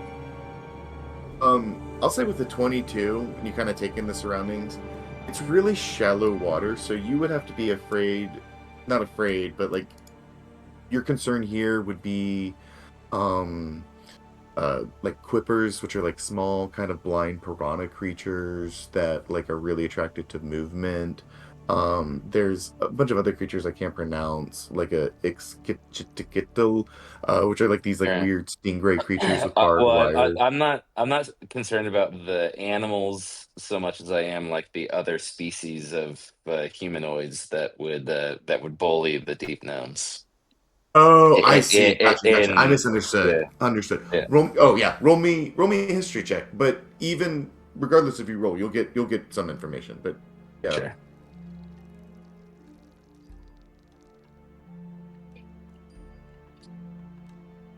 11. Um, 22 on nature. it's most people, even the Drogar and the Drow, don't like traveling if they can help it. People like to be as self-sufficient as possible. So any water source found is highly guarded, right? And I think, yeah, if it was a competition between your species and the other species, you guys would probably back off and not be interested in getting into a conflict. Whereas maybe Drow and Drogar would battle over it a little bit more ruthlessly, right? But that doesn't necessarily mean every single water source is occupied. Does that make sense? Sure, yeah, yeah. Again, so much of this place is uncharted, and it doesn't make sense to navigate here or come here anyways. So, as you approach, it doesn't appear that there are any like signs of, like, civilization or any signs that people have been here or used this frequently. And I'll also say that a good indicator is each species uses like different kind of wayfinding stones, similar to what Gundren used to kind of mark the hidden path up to Echoing Cave. And I think, Kitlin, you're really good at recognizing your own peoples. And what did you roll with that history check? History 11? was 11, nature was 22, but I think we're switching to the history, yeah. Yeah, the history. You're not so good at reading the like the Drogar and like the Drow sigils. Mm-hmm. But your people obviously makes pretty good sense. But I will say, just because you rolled a nature, I'll give you some free stuff anyways. The water's not super deep. Doesn't mean it's not like inhabited. Smaller creatures can lurk in there. So if you are going to take that route, go quickly. But with a 22 nature, it's not just like stuff in the water you need to be afraid of. Like, there are things down here, Kitlin, that will really start to warp your sense of reality. Sometimes the stalactites above your head aren't what you think they are. The walls aren't what you think they are. That smell, that cold air isn't necessarily what you think it is. It's something much worse. So like I said, every living thing needs water. And as you find this spot where water is abundant, I think the hairs on your neck just prickle just a little bit. Yeah. Because where there's water, there's a possibility for activity. Right, and I'm gonna kind of like signal to the group that something's up, and also I never got changed back into my clothes; those are in my pack. So Kitland. It's well, I mean, I've Sarah's got my helping get onesie. dressed. Well, I've got my onesie on. You can't see. I don't Okay. have my pecker out or anything, but Got it. that's just. I'm making my stone camouflage. I am in my environment now, where you're not being a flamboyant traveler here with red and green. Gotcha. Understood. I'm trying to stay in the environment. And I will now switch over control.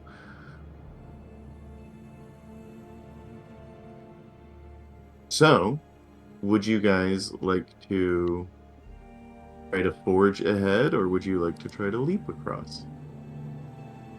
What is the height of the ceilings here? They're pretty tall in here. They're like 50 feet in the highest points.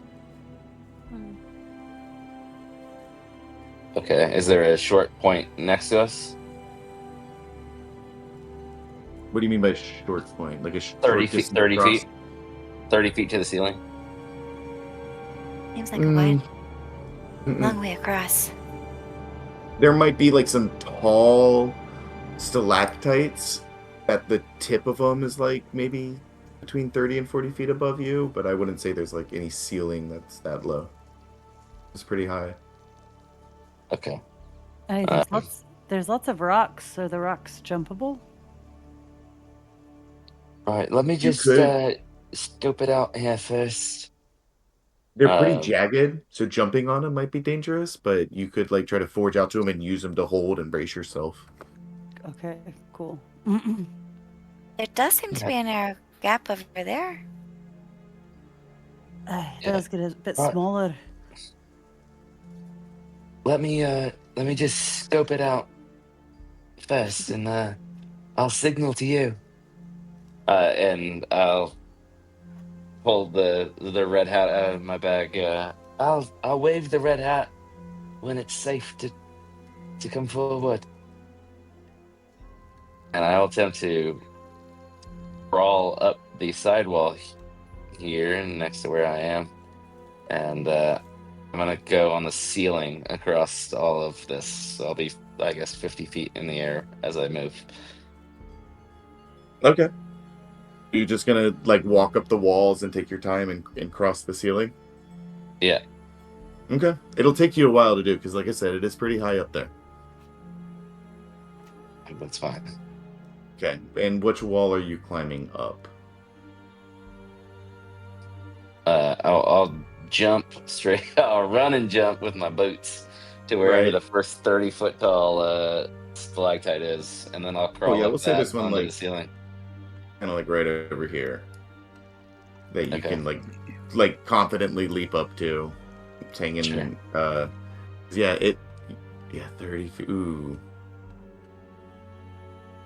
All right, we're gonna do this. Wherever there's one that's 30 feet down, I'll jump onto that one, and then I'll crawl up to the ceiling from there. You're looking at it and you're guessing it's about 30 feet. It might be a little higher.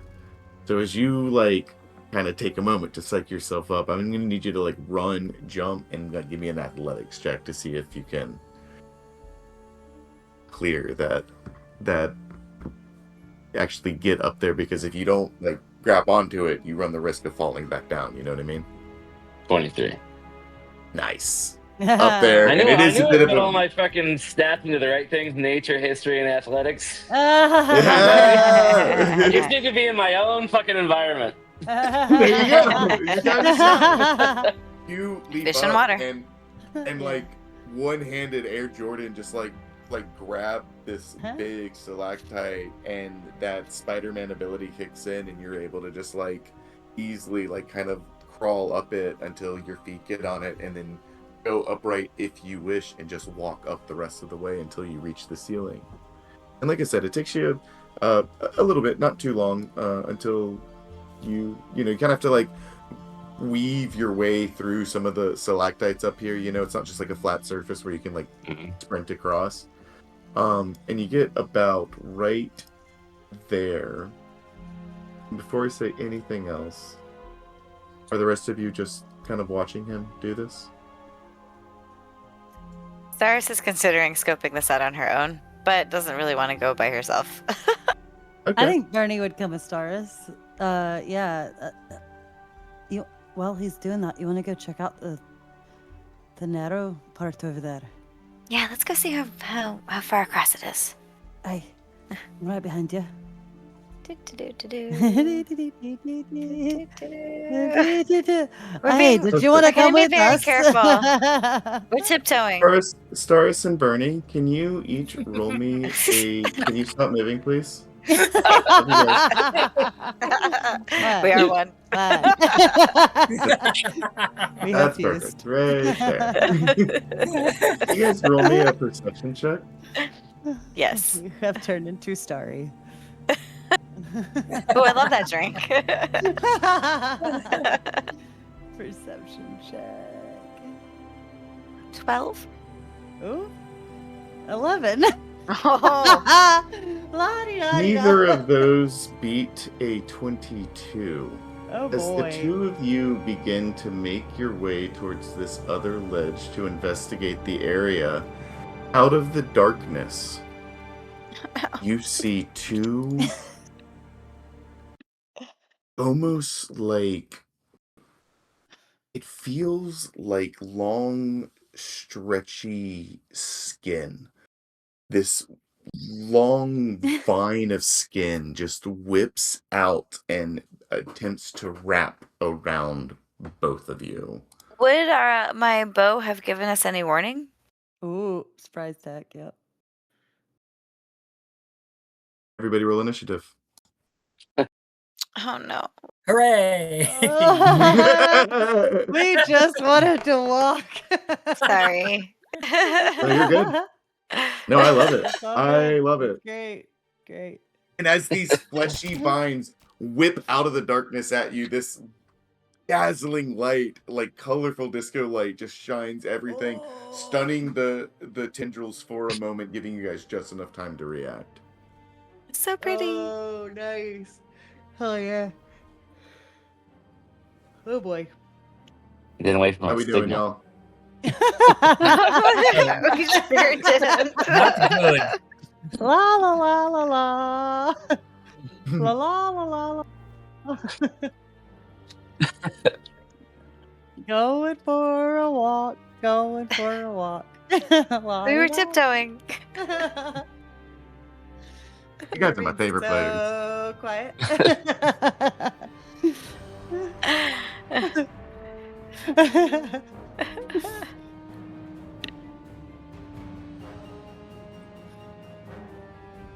Okay. Oh my god. So, did anybody get higher than a 20? Nope. Anybody get higher than a 15? 19. Taurus, 19. Dominic, 16.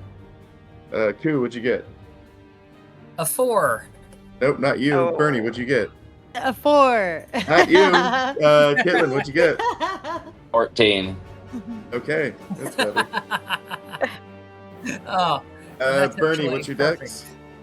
My dex is +2. Koo, what's your dex? +1. Alright.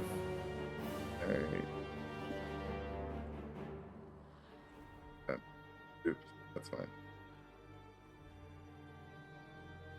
Alright, Staris. You are up first. You have these two fleshy tendrils just coming out of seemingly nothing, trying to attack you and Bernie. Ah! Gross. Definitely gross. I will also say that because of your bow, and as it illuminates the wall in front of you, you see what looked like just a normal, well, not a normal, I mean a very large stalagmite. Several eyes open on it, and a large mouth opens, and you see 3 more of these fleshy tendrils shoot out of it. Oh boy. Oh no. Alright. Seeing all of that happen. Oh, be seen. Stars is going to holy fuck. Cast fairy fire on that area over there, just that around thing? abouts. Yep. Well, I'm just Here, what am I really thinking? quick because I know you guys just want to see it in the Discord. Yeah. To do that, it's a Do it, 20 do foot it. cube. What is Let me it? do How's it. that? How's that? Hold on. Hold on. Wait, no, wrong one. There we go. You know, if I just open it in a new tab, D&D, I can grab it and save it. Like, stop making me run through all these loops. Let me steal your art. I'm not even stealing it. I paid for it. Right. Uh, Gross. Gross. Nasty gross. Do not like. What are And those sorry- called? Like, what are they called? Loopers? They're called ropers. Ropers. Ropers. That's right. Gross. That's a Gross. horrific name for them. Great. You are. Sorry. You're good. You're good. You're good. I'm just. I have to read a lot of things. Okay, I'll find my Okay. cube. Fine. Perfect. Thank And- you. You are. Roundabout's there. Got it. Not us, them. And I will say, so the tentacles, think of them less as like additional creatures on the battlefield, and there's like a line between Mhm. each of those tentacles and him, right? Cool. So like that's just to signify that those things are coming at you, and also just a little hint to you guys, they can be targeted. So yeah, think of it that way. So if you just get the creature itself in it, like that's just appendages of his. Okay, Okay, got That makes it. sense. gotcha. Mm-hmm. Yes. Cool. I'll do a cube like about that. Say. Perfect. And what type of I saving think, throw is that or- for me? Sorry. I mean, like, yeah, we'll do that.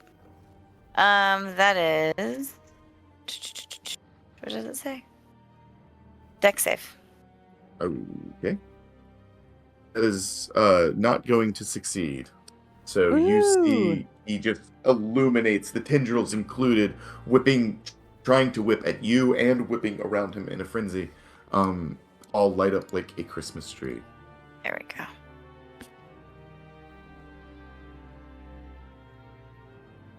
All right, advantage on that guy.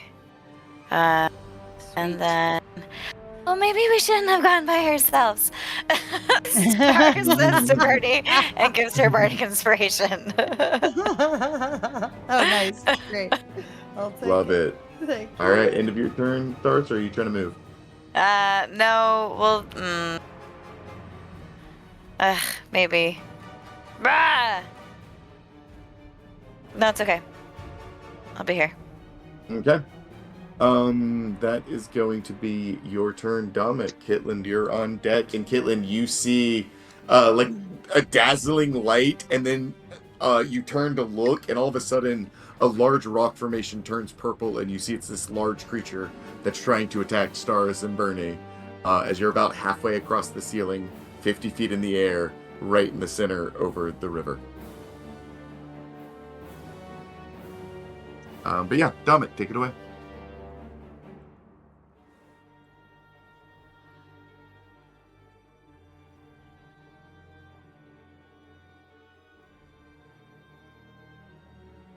Stomach.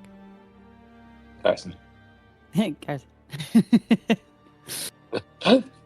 Carson. He might have gone to the restroom or Oh, just taken. Ah.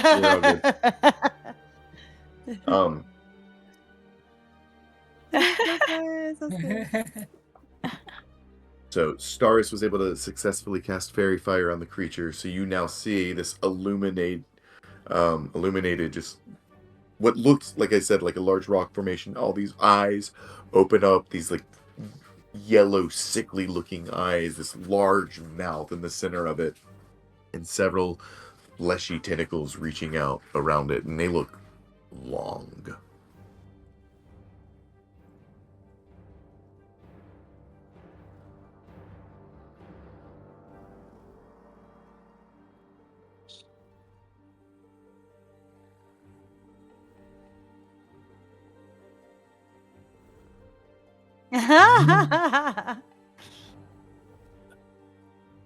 So, Yeah, I don't even know if you can see Kitland anymore with how stealthy he is. I don't think any of you know where Kitland. Kitland sees all of you, and none of you see him.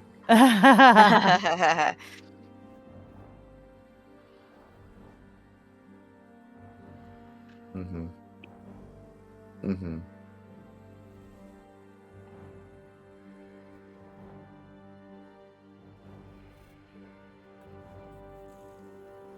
Nope.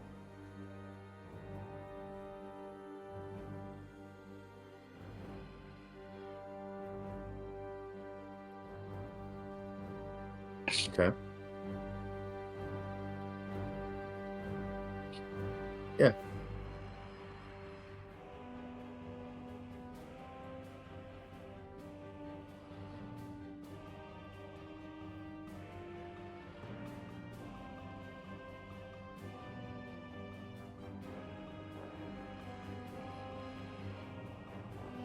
Go.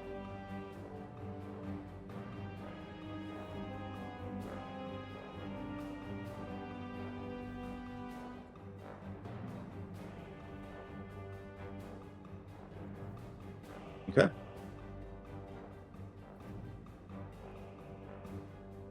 That'll bring us to you, Kitland. All right. I see all this happening, and I'm getting ready for battle. Crawling down the stalag. Height? Mike? Black height. Yeah. Tight. Height. Lactate. Tight. Stalagmite. And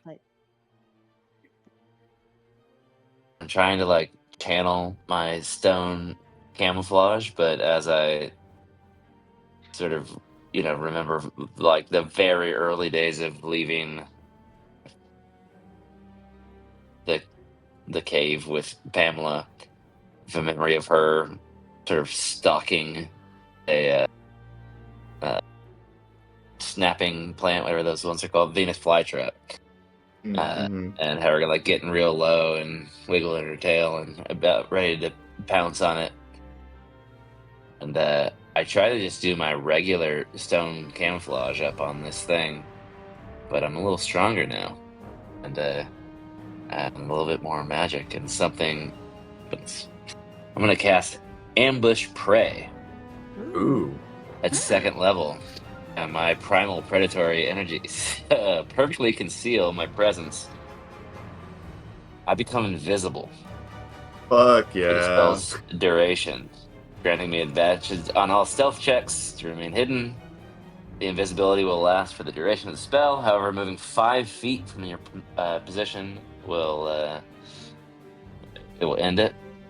Okay. As long as I remain invisible, the first attack you make against any target who is unaware of your presence deals an additional 1d6 points of damage.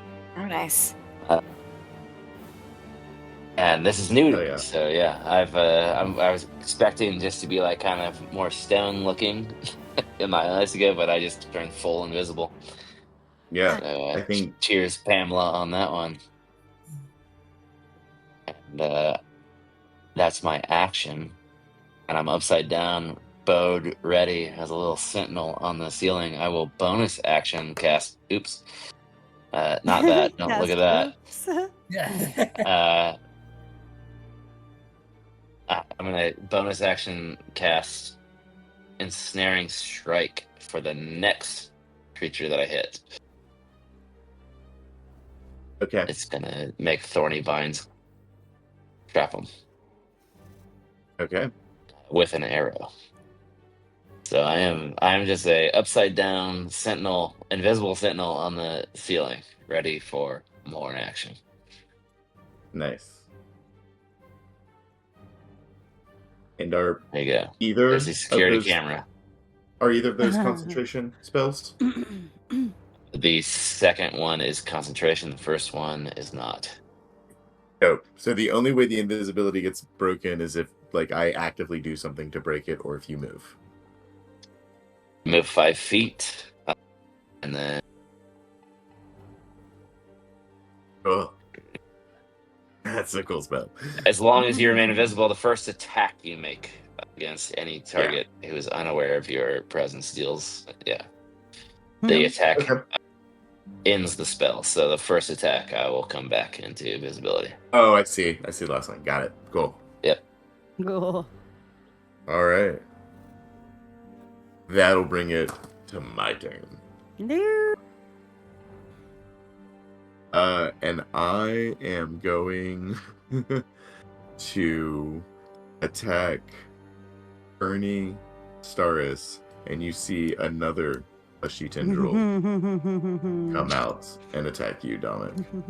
Oh no. That is going to be Staris. Leave me 12 alone. to hit you. If it meets, it beats. Damn. Ernie. An 11 to hit you. Does not hit. Dominic. There we go. A 25 to hit you. Ah. I'm assuming it hits. Dominic. Cars.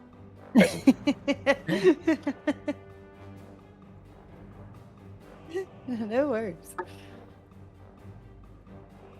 All good. Dominic, I'm assuming a 25 hits you. So what's gonna happen is you, Staris, and you, Dominic, are both grappled. Bernie, you are able to get away. And then you watch as Dominic and Staris, as soon as they are grappled, are pulled straight towards the roper and moved 25 feet towards him. Oh God. I am then going to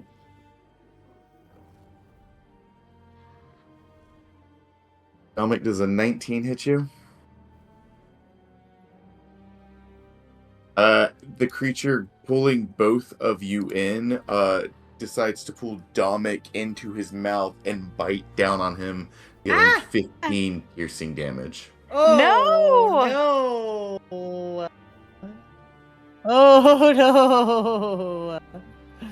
And that is the end of my turn. Staris, Dominic, you are both grappled as this thing is trying to eat you both. Bummer. It has a tentacle attacking Bernie, and I'll actually just go ahead and do this, you guys. It has... Nope, go away, pen.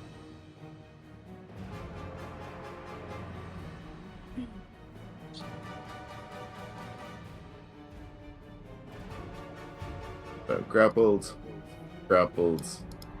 One coming at you, Bernie. 2 more in the chamber. Good God. All right, so that brings us to your turn, Bernie. Okay, fun. Bonus action. I am summoning my bear totem. Raw. So I will summon it. Boo, boo, boo, boo. It is 30-foot radius. So I don't know how to measure radius. It's Circle. right There we above the go. dice. Yeah, beneath the T. So let's do it. Sorry, Kitland. I don't think I can get you. I'm gonna do it. So high up, and Yeah. you don't know where he is. Yeah. I'm gonna put it right here. Is that what I just saw? I think, yeah.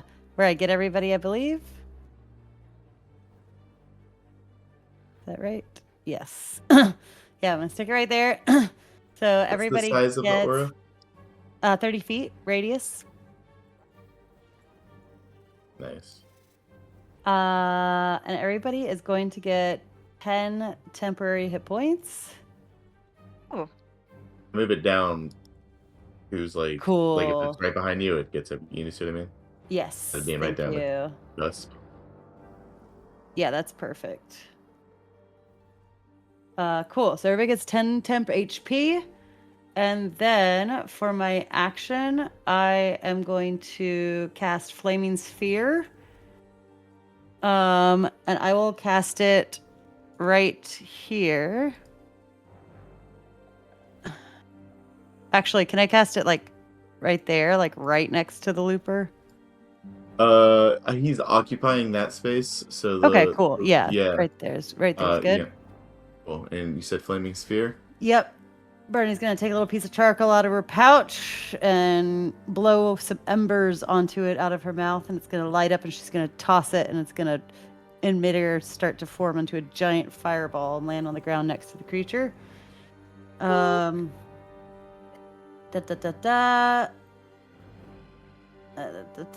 creature takes a fail save.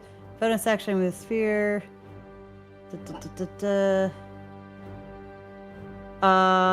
Okay, yeah, and I think it's any creature that ends its turn within 5 feet of the sphere must make a dexterity saving throw.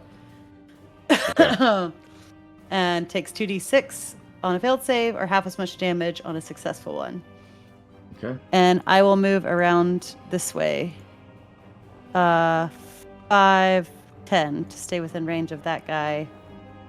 No, right there. And that's my turn. Okay. Nice. All right, that'll bring us to Q. You're up.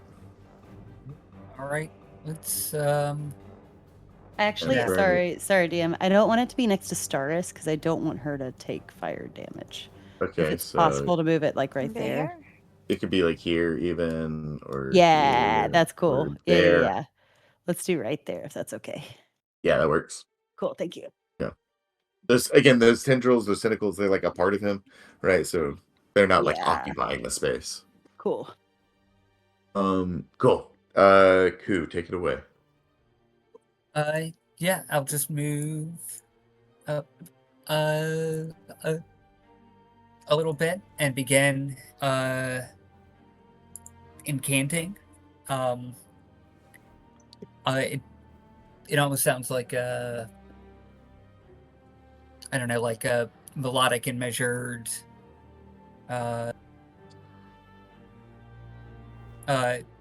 intonation.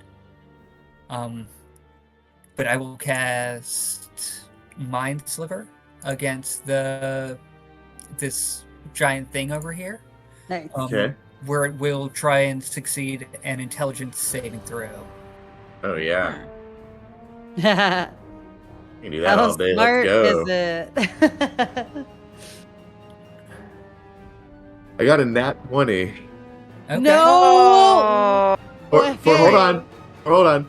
For a total of 18.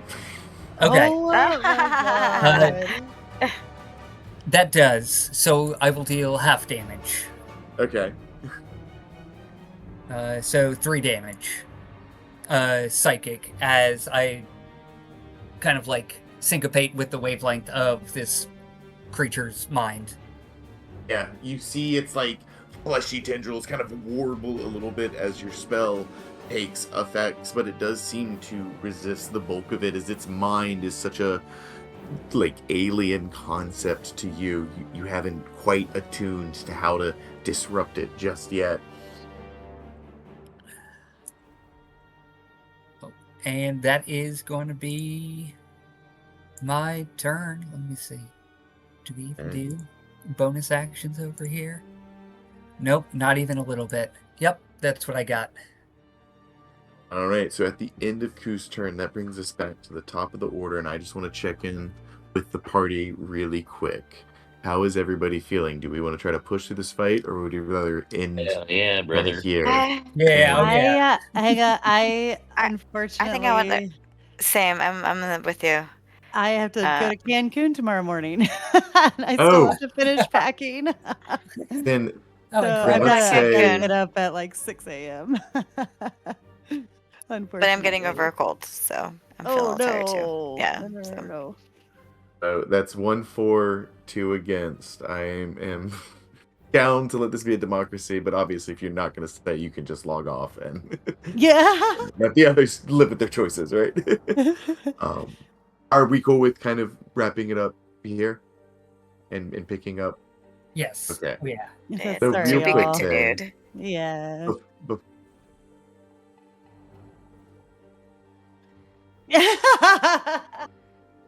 bef- We'll be fine. It'll be good. It'll be good. We'll be fine.